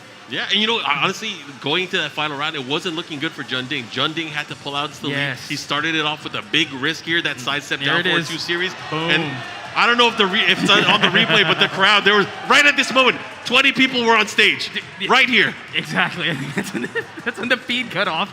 You were able to see the finishing, but we all knew that John Ding was able to make it. My question to everyone now, whoever's going to win, who's going to rush the stage now? Because it's both Koreans up here. We got Rangchu. Yeah, we got Rangchu. We got John Ding. Maybe we'll rush the stage. That'll be fun. That'll be so much fun. But guys, I got to ask you, how y'all feel about Rangchu in this tournament? Make some noise. And what about John Ding? Ooh, that's quite the cheer. John Ding coming in from the loser side as well. Nice, we got the Aris emotes. He's going to have some work to do. Shout outs to Avoiding the Puddle Aris. That's my boy. I haven't seen him in a while. But I know he's doing co-streaming. A lot of people are co-streaming right now. So again, around the world, everybody that's watching and enjoying some of this Tekken action with us, thank you. Thank you for doing that and being part of it. I got to give a shout out to Harada-san, Nakatsu, and Michael Murray. They gave us a nice video message earlier. They couldn't be out here in the Philippines, but they've been here before. And they mentioned, again, they missed out on this opportunity, but they really wish they could be here. They're hard at work on something new. Hey, maybe next year they'll be the ones rushing the stage. Who knows? Maybe. But right now, ladies and gentlemen, I want you guys to make some noise. It's grand finals time. Wait a minute. Fakumram. Julia, too. That's Rangchu we're seeing on stage, right? That is Rangchu. That is, unexpected. Is that a new character? I'm not sure. I don't know if we saw a trailer of him a few years ago, but here we have it. All right, Fakumram versus Julia Rangchu. Notable changes, too, on this character, but we see that, you know what, Rangchu is still picking him up. All right. He is still pretty good, I would have to say. Yeah. So just to frame it for everybody, John Ding in the loser's bracket, he has to win 2 sets, 3 out of 5, to be able to be the champion here at Rev Major. And think of this as the run back. Rangchu was able to send him with his bears, but now Fakumram able to put Julia in rage. Ooh, denies it too. Goes for the mid check. Rangchu scores first blood. Either way, this would be epic to see Fakumram win a tournament after everybody wrote him off as not existing anymore. Wow, that's insane actually. But John Ding, though, it might be a long road to climb, but he wants to be the one to prove everyone wrong here. Oh, big character as well, but doesn't get the right splat. Doesn't matter. Has another opportunity. 4-4-3, the follow-up. Boom, boom, boom. Ooh, Julia hurts against the wall, man. Rangchu now has rage, but no, the trade works in John Ding's favor. It's crazy too, you know, I've been seeing Rangchu travel to so many events, really having opportunities, trying to get it, making top 8s at a lot of them. But this is his first grand finals in a long time. Still picking up the momentum of the previous round. John Ding here, not letting Rangchu out scot-free against this wall. Oh yeah. Down 2, goes into the sweep. Hell sweep in the mid deep kick just to convert. John Ding spends it all. Rangchu doesn't have much life. Oh, he ducked under. Bow and arrow. Side sealed and delivered. I like it. 2 rounds to 1. Yeah, John Ding definitely likes that last scramble, but Rangchu now still has that 1 round in the bag. Can't count him out just yet. Fakumram still a beast when it comes to that range. Yeah, he's definitely keeping him at bay. And again, going for these big risks here, going for that big knockdown sweep. go for more of those deep kicks. Gets the push. Follow up against the wall here. Not looking good for Rangchu. Gets the ball crush. New tactics. Trying to school him here. Able to try and push for the wall. Try and go for the mix-up, but the bow and arrow once again, Markman. Oh, yeah, and he's a big boy, too. He has to get up off the ground. He has to be careful. He does have rage here. Woo! What's he going to do? How is he going to deal with it? I thought he was going to go for the rage drive there. Doesn't matter. Tying it up on round. Final round, game number 1 here of Grand Finals. Let's go. The Phelan kick was so scary, but he was able to commit to that. Rangchu taking the final round with Fakamram. I'd say Fakamram wins the round. It's done its character. Oh my god. Nice while standing 3. Gets the launch punish. Give him the knees, and now Rangchu. Big lead. John Ding, not much life left to use. Rage is still on deck, and he's trying to push for that wall, Markman. Oh, what's he going to do here? How's he going to deal with it? The Vote Arrow, take those. Down 1+2, able to hit because he's a big boy. That could have been it. That should have been it, but it doesn't matter. He still cleans the plate. Rangchu taking game number 1 with the surprise pick. Fakamram, no one expected this. I was about to hype up the crowd, and I'm like, in confusion. Yeah. The Fakamram. I was like, the first thing I thought about was, is this a button check? That was my very first reaction, but definitely not. Because he's definitely checked everybody with that character so far. For sure. I mean, the standing 3, the teep kick just checks you away like so far from the screen. John Ding, going back to the character, I feel like the Julia still worked, maybe changing up the stage a little bit, but no. Okay, he's still sticking to the Julia. Changing up the stage maybe. Going with the Mishima Dojo, honest stage here, has the wall situation. I mean, even in the wall situation, kind of giving Fakamram that advantage, but Julia is also a beast when it comes to wall combos. I still can't believe I'm seeing this character. It's fun. This is fun. I'm trying to act like a professional here, but yeah, it's a shocker. I was expecting the Bears. I was expecting something else, but Fakamram, ladies and gentlemen, in grand finals here. Yeah, and you know, now because it's 1-0 right now, this is a decision, a very hard decision that John Ding's gonna have to make. Is he gonna be able to continue with the Julia? Hopefully he's able to tie it up. If not, he's gonna have to make that hard decision where he's locked into a character, and to win the tournament off of that and reset off of that, that's gonna be a tall order. True. So let's see. Hopefully this Julia will come online here in the Mishima Dojo. Round 1 underway. Charges it up. Full charge and the follow punch as well. And with a question mark kick, you know, piecing him up on while in the stand-up here. Now Rangchu back against the wall, but he's already done so much damage at this point. Man, I like the approach here. He's making good use of that down 2 just to kind of put a stop to the action and get his turn back. So much bow and arrows being thrown out, but no, the 2-hit string there. Rangchu once again dominates the first round. Uh-oh. He's trying to come into those party crashers. Oh, tried to charge it up, but good interruption on John Ding's side. Oh, nice. Gets the follow-up here. He should be able to get the conversion. Gonna push towards the wall. He gets it. Let's see what he does. He's trying to get some dirt. Oh, I love it. Oh, trying to go back. Able to block the big low, pick up, and now gets the win. That's a big target. Good stuff. John Ding able to capitalize there, tying it up on rounds. Again, he needs more rounds like that. He needs to get that dominance at the wall. He's got to he's got to be able to close out the distance, not keep Rangchu piecing him up on the feet. And now we see that John Ding, though, again, a little semblance of that previous round. Back and forth they go, but Rangchu, wall crush again to the bow and arrow. Huge and to close it out. And just like that, a perfect, looking really good here. Trying to steal a game back, trying to tie things up. Oh, nice punish there. He tried to catch him sleeping at the wheel. We see Rangchu just gaining simple pokes in, but John Ding able to close out the distance, gets eaten by a hell sweep. Now Rangchu, magic 4. Now finally putting a stop to it. Hits him in between the gap. He's gonna get the wall here. What's he gonna do? Goes for the elbow and into nothing. Ooh, nice movement on John Ding's side to create that moment. That was weird. He didn't get the full combo that he wanted. Could have closed it out. Oh, doesn't need it. John Ding, ladies and gentlemen. You know, there's delayed hop kicks and there's delayed hop kicks. That's one of the ones that just knocks the wind out of you. That's true. Gambled it all there. So now we see Rangchu gonna change things up. If he's gonna change up the character, I wouldn't mind. I think the Fakamram has definitely done his job getting that one game in. Panda inbound. And look at John Ding's face, his reaction to that pick. Oh, and he got an infinite stage. He's going to have to deal with his less walls. He doesn't even get the advantage of being able to put the hurt on the big character. Again, this is a rematch from what we saw earlier in our winners final set where Rangchu was able to come out on top. But again, this is going to be tough. He did that crazy switch earlier. He went from Panda to Kuma. I wasn't ready for that. Wow. That actually was one of the top surprises of Rev Major 2022. That and the Fakaram, I would have to say. Yeah. So it's gonna be insane. Wall-lit stage doesn't have to deal with the Julia wall combo, so that's definitely heavily favoring Rangchu, like you said. All right, party time. Let's see what happens. We just gotta find out who's in charge, who's in control of the music. That's true. Able to get the swipe onto Julia.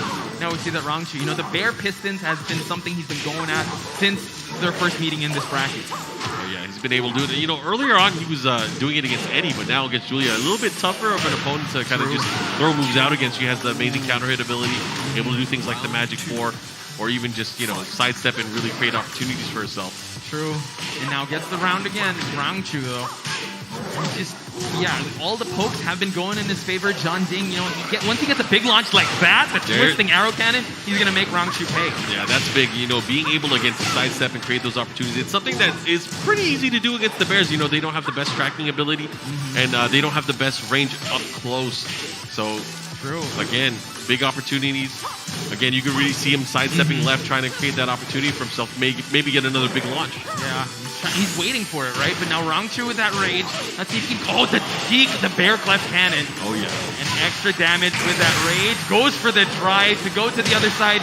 Gets the booty. And now John Ding, eats the low. What a comeback series. That was crazy. He had a huge life deficit, able to pull it off. And just like that, one round away from going up 2-1. True. Now we see both Duke able to get the second hit on that. Pistones. And no Bear Pistones. And now we see that Rangchu, sizable lead here. John Ding is going to have to work extra hard. Didn't commit to the Bear Clef cannon. Again, this is looking really good for Rangchu, though. Ooh. Top kick. But again, he could be way more damage if he had walls. He doesn't. True. He's going to have to just make this one work. Rangchu is still dictating the pace of this match. Let's see. He does have the advantage when it comes to range, but John Ding now gives him that rage. Oh, that was scary. Oh, power crush and the follow-up punish. Oh, the big headbutt to close it. 3 straight rounds, Markman. He's so on point. This is, again, now going to put John Ding into a position where he's going to have to lock in a character to hopefully win the set. He went to stage select. He's going to stick to it. It's going to all be Julia. Gambling it all on Julia, ladies and gentlemen. Rangchu with I have to say the battle tested on Panda. He thinks he needs a wall. That's all it is to it. Because you remember, you saw his reaction earlier when he got the open stage. He was like, damn it, I got the open stage. But now he has the wall. So in theory, in the way he's approaching this, it should be a lot easier, especially if he's able to get a launch and a big combo. True, and we're going to Sook, ladies and gentlemen. Could this be the last game? Or will John Ding be able to reset this? This is going to be interesting. This is going to be it. Let's see what happens. Either way, an amazing first set that we've been seeing in our grand final so far. 2 stellar players from Korea going at it here in the Philippines. John Ding's going to pull this one out of the fire, ladies and gentlemen. You guys need to give him his energy because Rangchu is at... if he gets 3 rounds, he wins the entire thing. So let's go. So, able to get the lows here. And now John Ding, eats the bear clip cannon. And now we see Rangchu still dominating the early round. Well, he went for the... Oh, my gosh. He was just out of range. The natural defense of the Bears. Able to save him there. Whoa, he's doing hop-over stuff with the Bear. That's crazy. That's scary, man. I'm going to run. Bears can fly in this game. And now John Ding gets a launch of his own. Rage is going to give him that little buff. And now the wall's going to be on his side. Wall standing. Whoa, this is unfortunate. Party Crasher not reaching here. Rangchu gets the first round here. He got so lucky those 2 times just because of the hurt box there. True. Oh, my gosh. And now we see John Ding trying to just poke away, trying to pressure Rangchu. But Rangchu is backdashing away. He's going to get that launch. Got to watch the bear hands here. Oh, he got him with the second hit. He wasn't ready. The follow-up here should be able to do some decent damage. He gets the second wall, the follow-up. Big damage. John Ding has a huge break, but no, the interruption. He showed it too much. That while standing 2 series, he's done too much, and he was ready with the G-Clef. The follow-up here. This is going to hurt. 2-1-2. I thought we were going to see the Berserker Barrage, but now, big bow and arrow to the fusion. John Ding strikes back. Good stuff. Tied up on rounds. And again, John Ding needs this. He's stuck with Julia the entire time here in this opening set. Yes, sir. And now we see that Rangchu, able to get the pickup once again. John Ding getting an early break in the early seconds of this round. Gets the wall as well. Oh, and he tried to sidestep and do some dirty work. Unfortunately, wasn't able to catch it, but gets the wall slide with that lashing arrow. And now John Ding able to get plus frames after plus frames here, keeping Rangchu on lockdown here, ladies and gentlemen. That was like a third strike combo. He went for all kinds of lunge punches. That was crazy. 2 rounds to 1. Here to flashback. Now we see that John Ding, though, trying to push for that wall once again. The wall, as you mentioned, Markman, is the difference maker in this matchup. Yeah. Oh, nice power crush. He knew about the gap. He's going to get the follow-up. This is going to hurt. So much, and now gets the blue spark here. Rangchu spends the drive right away. One more lashing arrow. John Ding ties it up, 2 apiece. And look at that. He's calm and collected. Just whistling to himself like just another day in the office. He's praying, ladies and gentlemen. He's praying for that reset. But infinite stage inbound. No, don't do it. Power to state. No. Other side. Oh, it's a mix-up of its own. Arctic Snowfall? That one? I don't know. What do you guys think? No. Maybe? What is he doing? He's playing the mind games, Markman. Arctic, Arctic or Infinite? Pick your poison. He picked Infinite or 2. I have to say, I like the 2 better than the 1. No, he went the character select screen. Oh my god. Oh, wait. Oh, he's about to change things up. With the skin.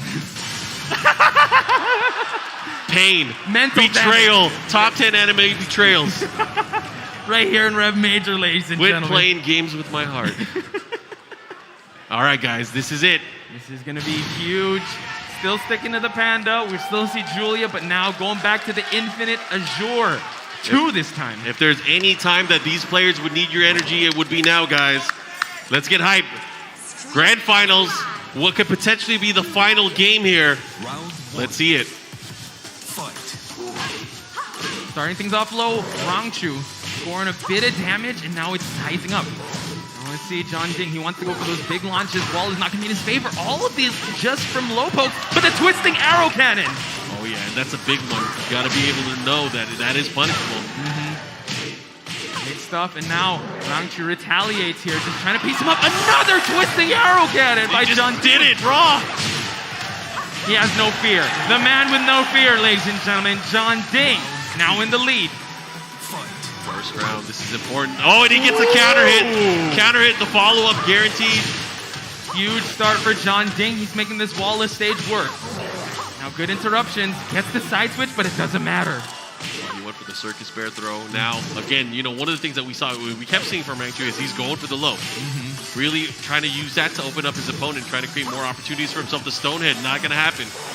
He's trying to just grab him and trying to poke with the lows. He's testing the defenses of John Ding. But Rangchu now has the rage, gets the counter hit low, couldn't follow it up with anything significant. Ooh. Not looking good for Rangchu here.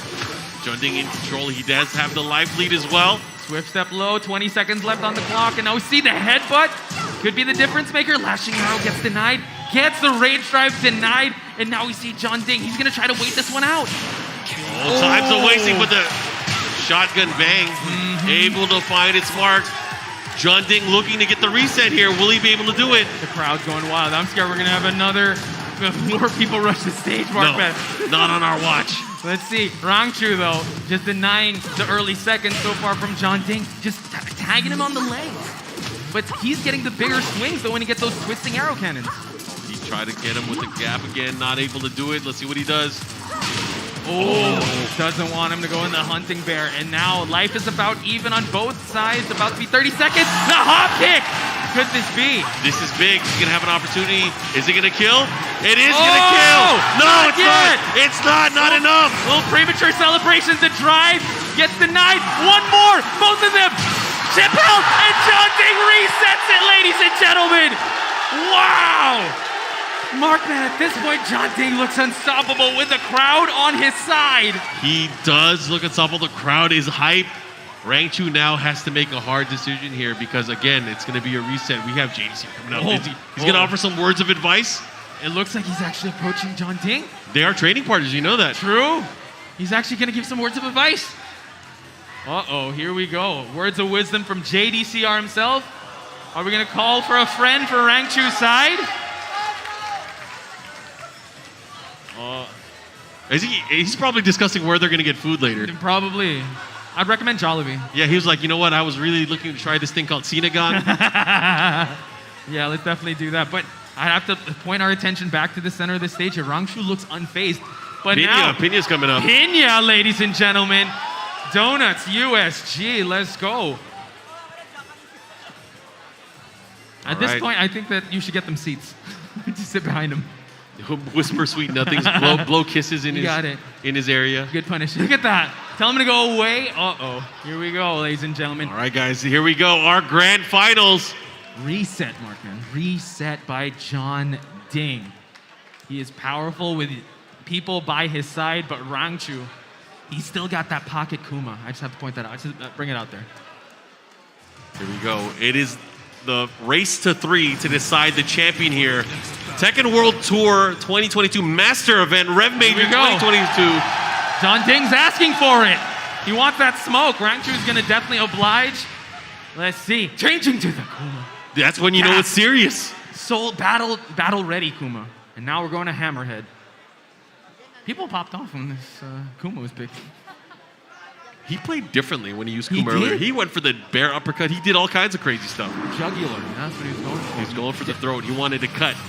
It's kind of funny that Julia, being a nature lover, going up against bears, and now kind of defeats the purpose of saving. A little bit, and she's streaming it. Yeah. Anyway, let's go, ladies and gentlemen. The reset happened. John Ding now able to bring Rangchu to losers and bring out the Kuma.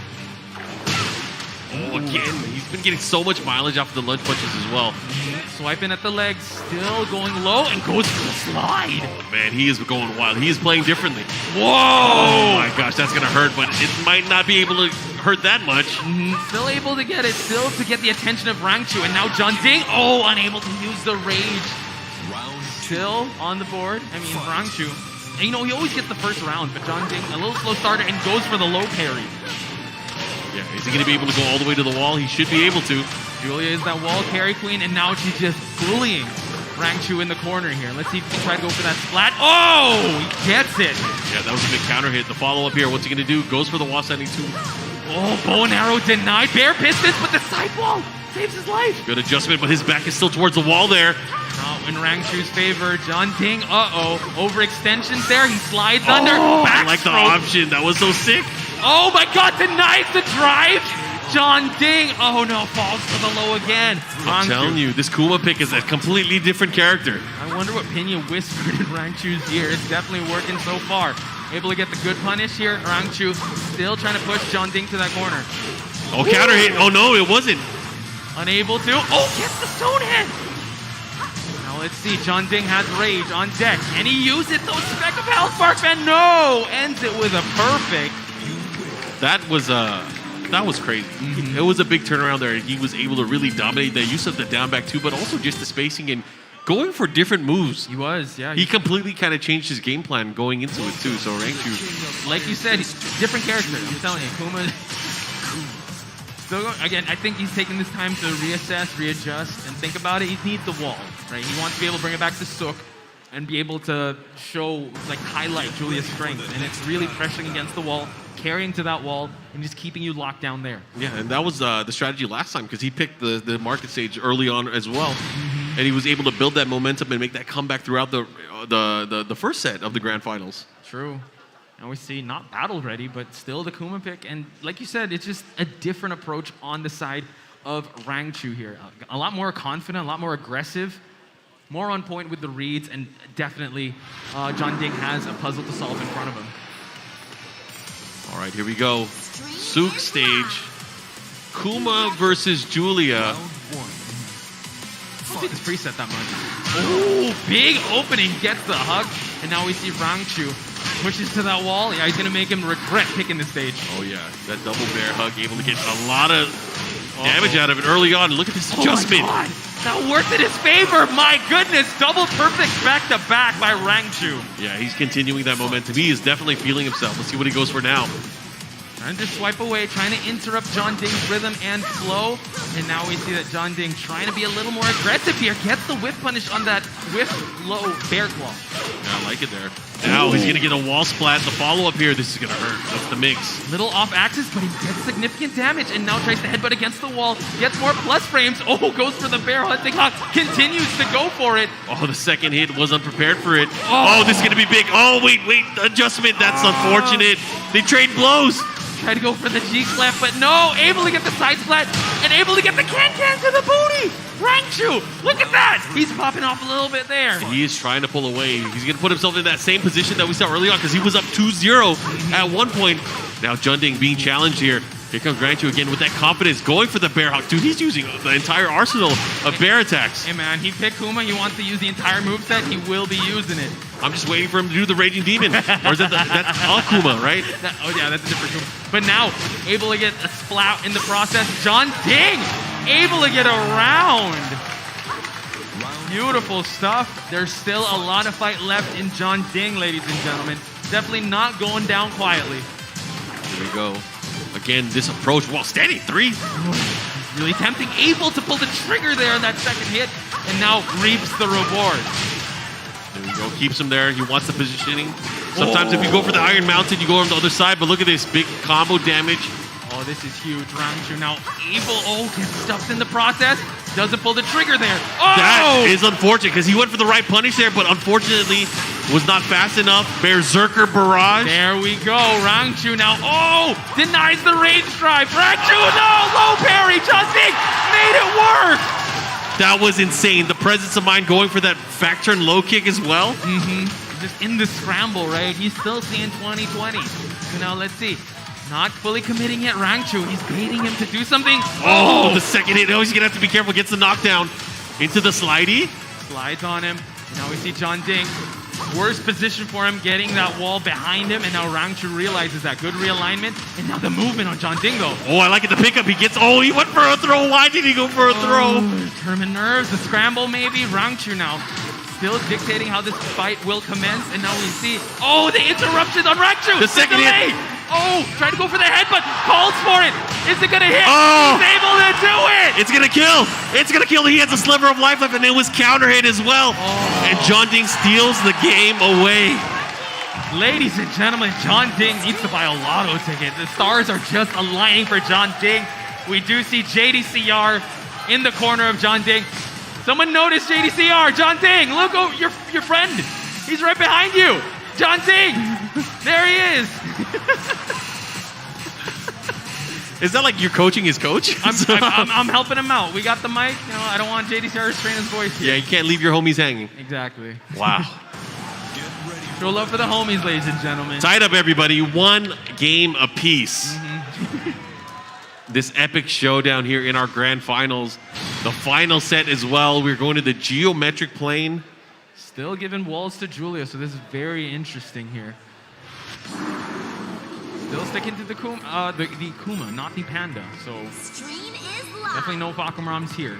Let's see how Junding, with the words of wisdom on JDCR side, can possibly take the lead in the series. Let's see it. Let's see it. Right now, the control with the jab and the low swipes. Yeah, he's definitely trying to just force him to go for that low, but no. Didn't get the punish in time. Yeah, that was a little bit delayed. Let's see what he does here. Ooh, swipes again at the legs here. He's really trying to incentivize Junding to duck or trying to just block any of these lows.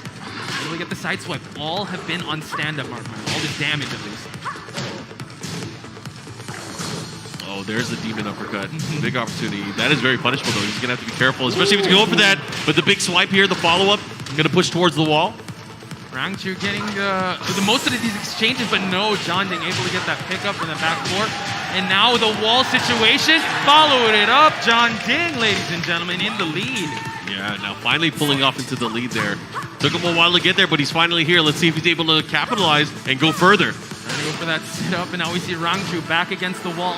Not looking too good. Tries to commit to the 2-hit, but Junding able to punish accordingly. Nice side-step attack. The follow-up here. Again, swiping low. Gets the bounce.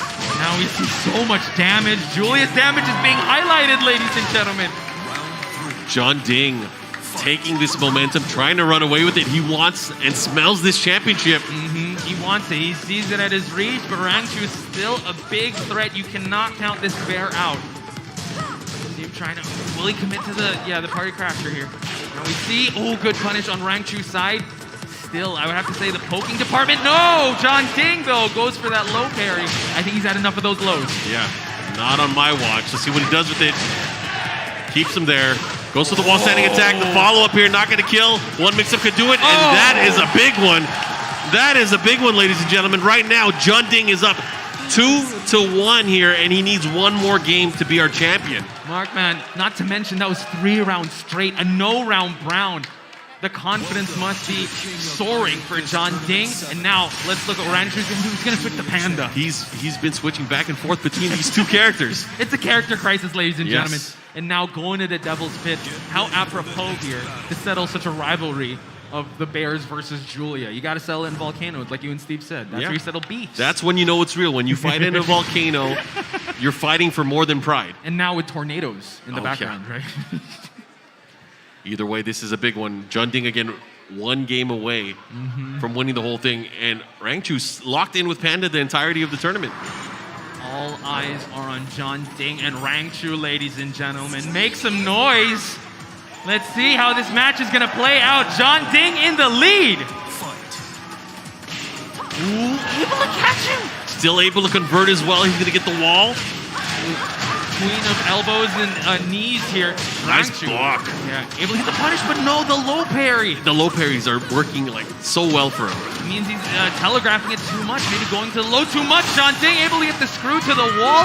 The side switch though, Rangchu not much life to work with. And he gets the wall supply. This is huge. Is he going to go for the Rage Art?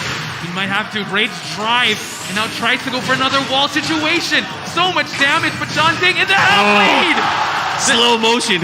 Oh my God. Oh, whoa. Popping off a little bit, checking out the stick, and now Rangchu in hot soup right now, ladies and gentlemen. I mean, figuratively, there's a volcano behind him. Yeah, he's going to have to be careful because, again, this momentum is starting to shift. It's been shifting the entire time. John Ding coming all the way from the loser's bracket, making that reset, and now in this position where he has the lead. Man, John Ding's so dangerous when he has this confidence, when he has a crowd behind him.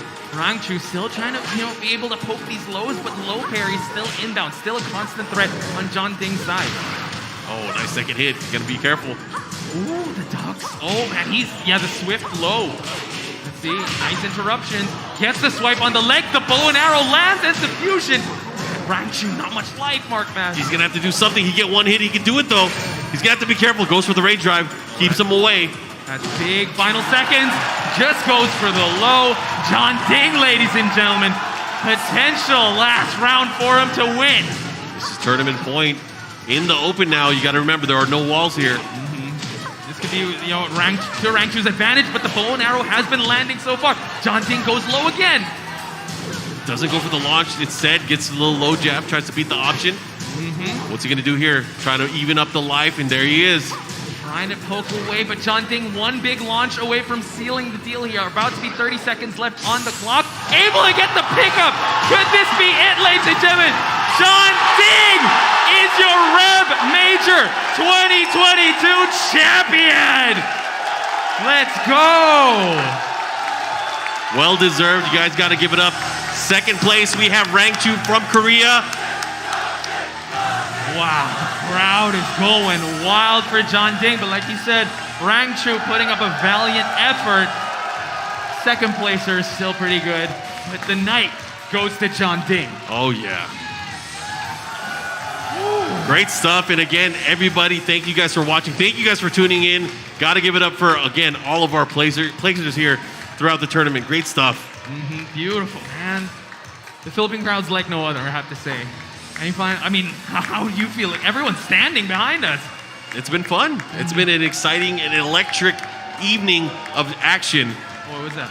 John Ding, hearts, let's go. Let's go, John Ding. A lot of love on, everyone actually. How poetic is that? The way he was able to fight his way out of it, face adversity. We're gonna actually see the journey of John Ding here in the winners' final, the grand finals. Yeah, look at the way it started. He picked Fakram, and this feels like, again, like it was an episode 14 seasons ago.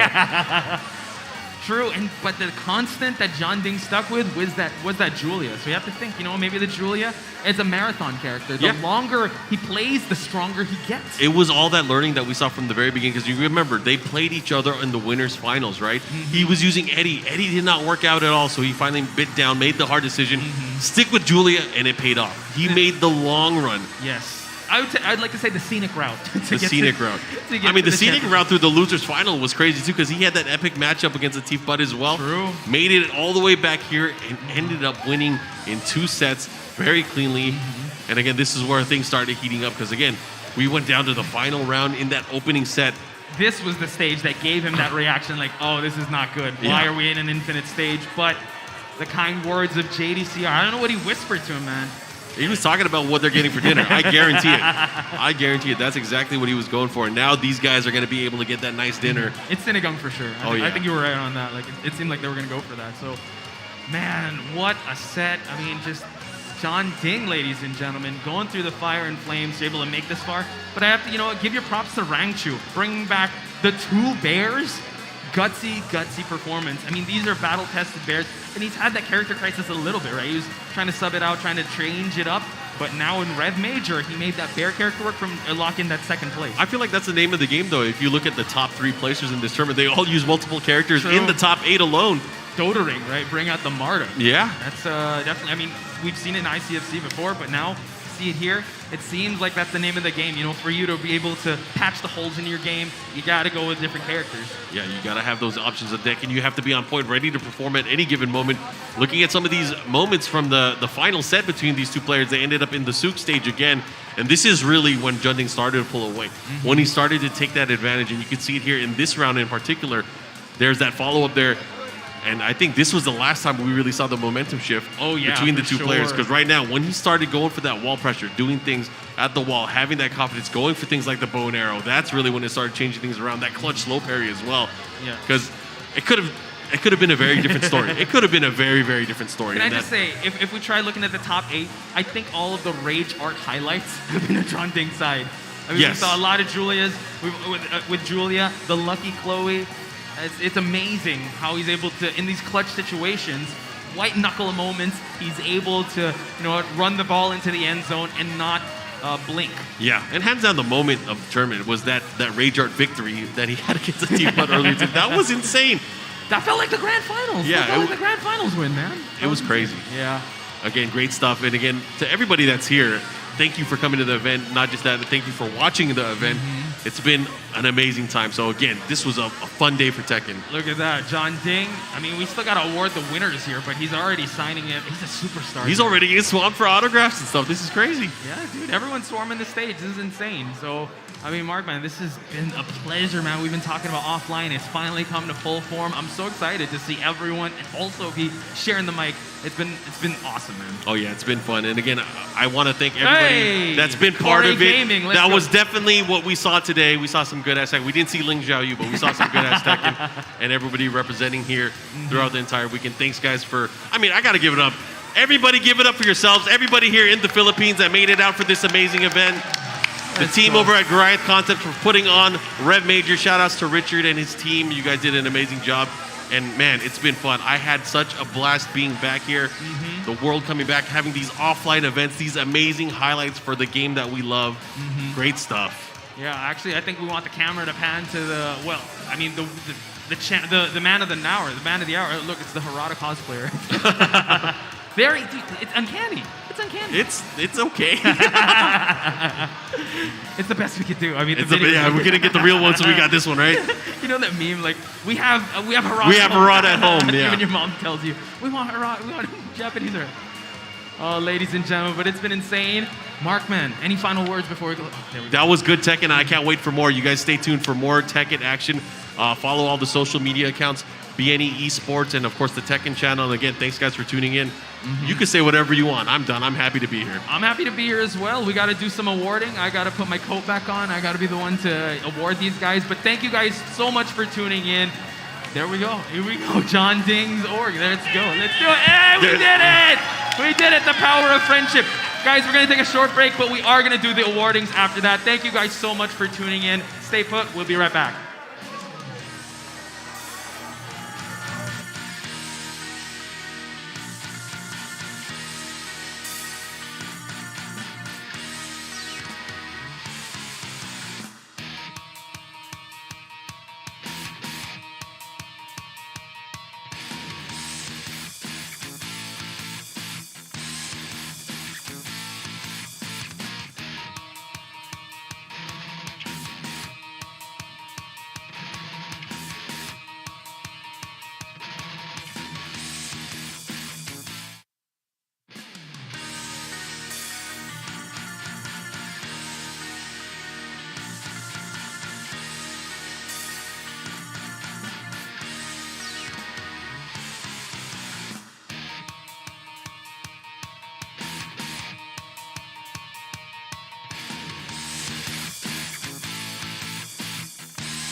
Give yourselves a round of applause for making it all the way to the grand finals.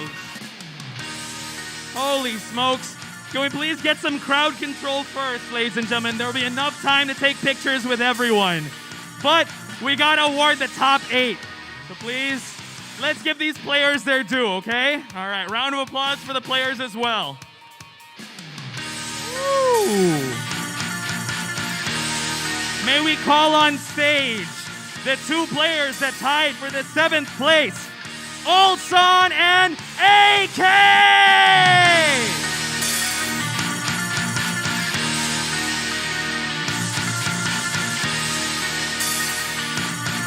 May we call on... There we go.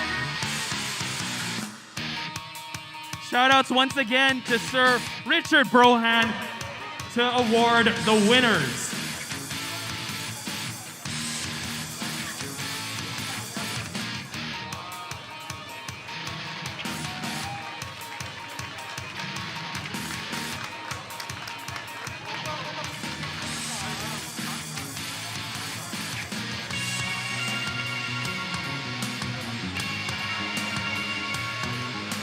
Big shout-outs, ladies and gentlemen.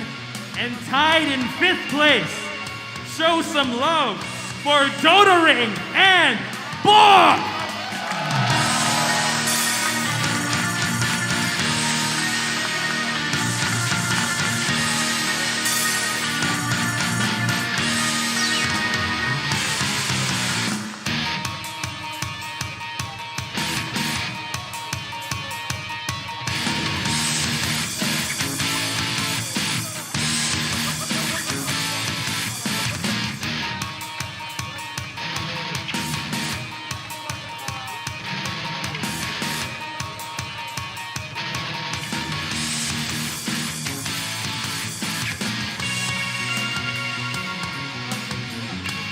And in the 4th place spot, show some love for Casimir!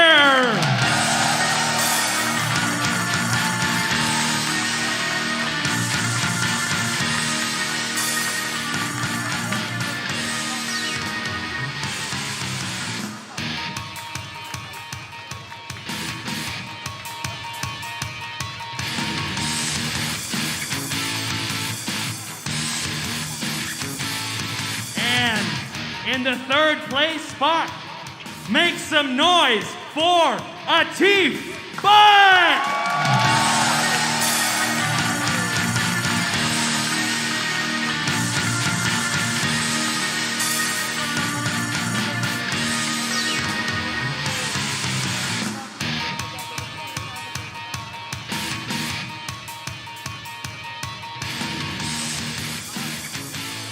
And for the 2nd place spot, the incredible bear user, Rong Chu!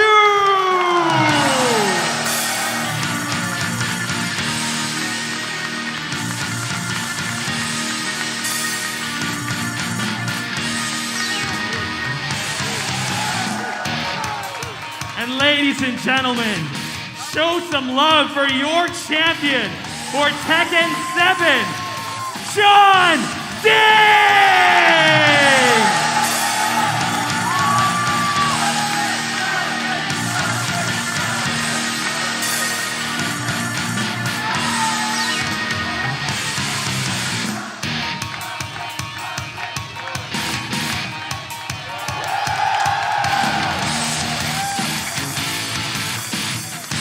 So ladies and gentlemen, we'll have a short interview with John Ding, translated. John Ding, congratulations. Give us your thoughts when everyone started rushing to the stage. 우승 축하드립니다. 지금 심정이 어떠신지?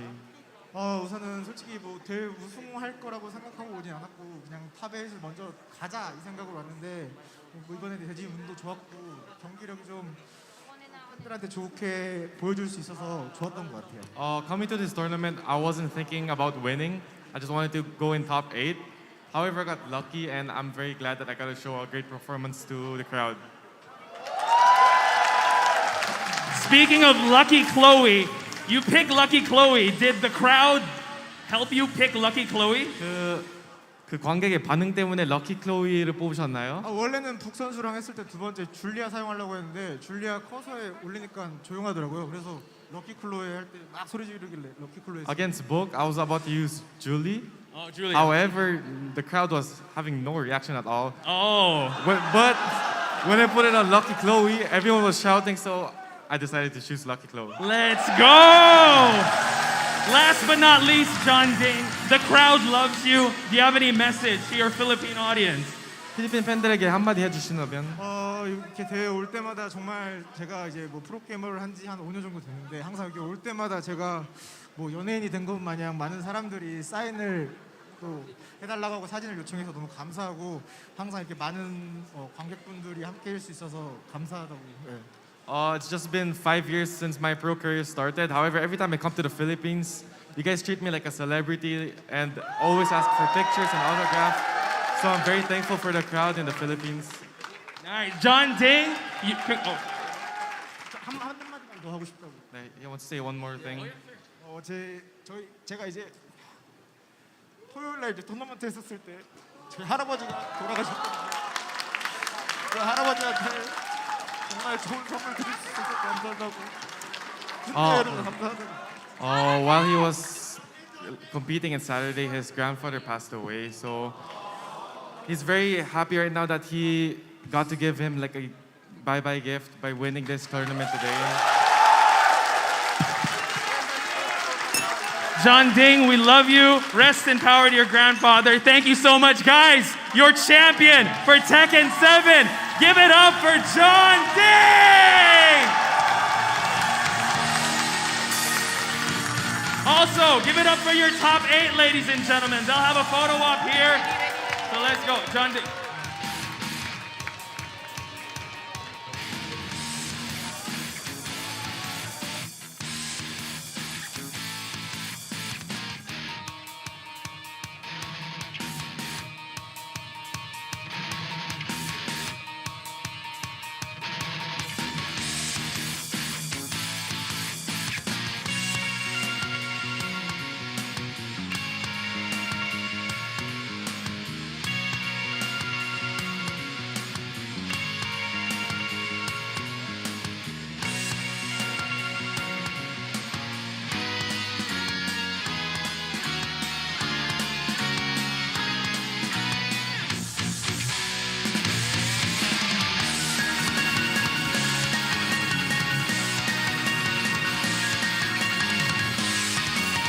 Ladies and gentlemen, that does it for REV Major 2022.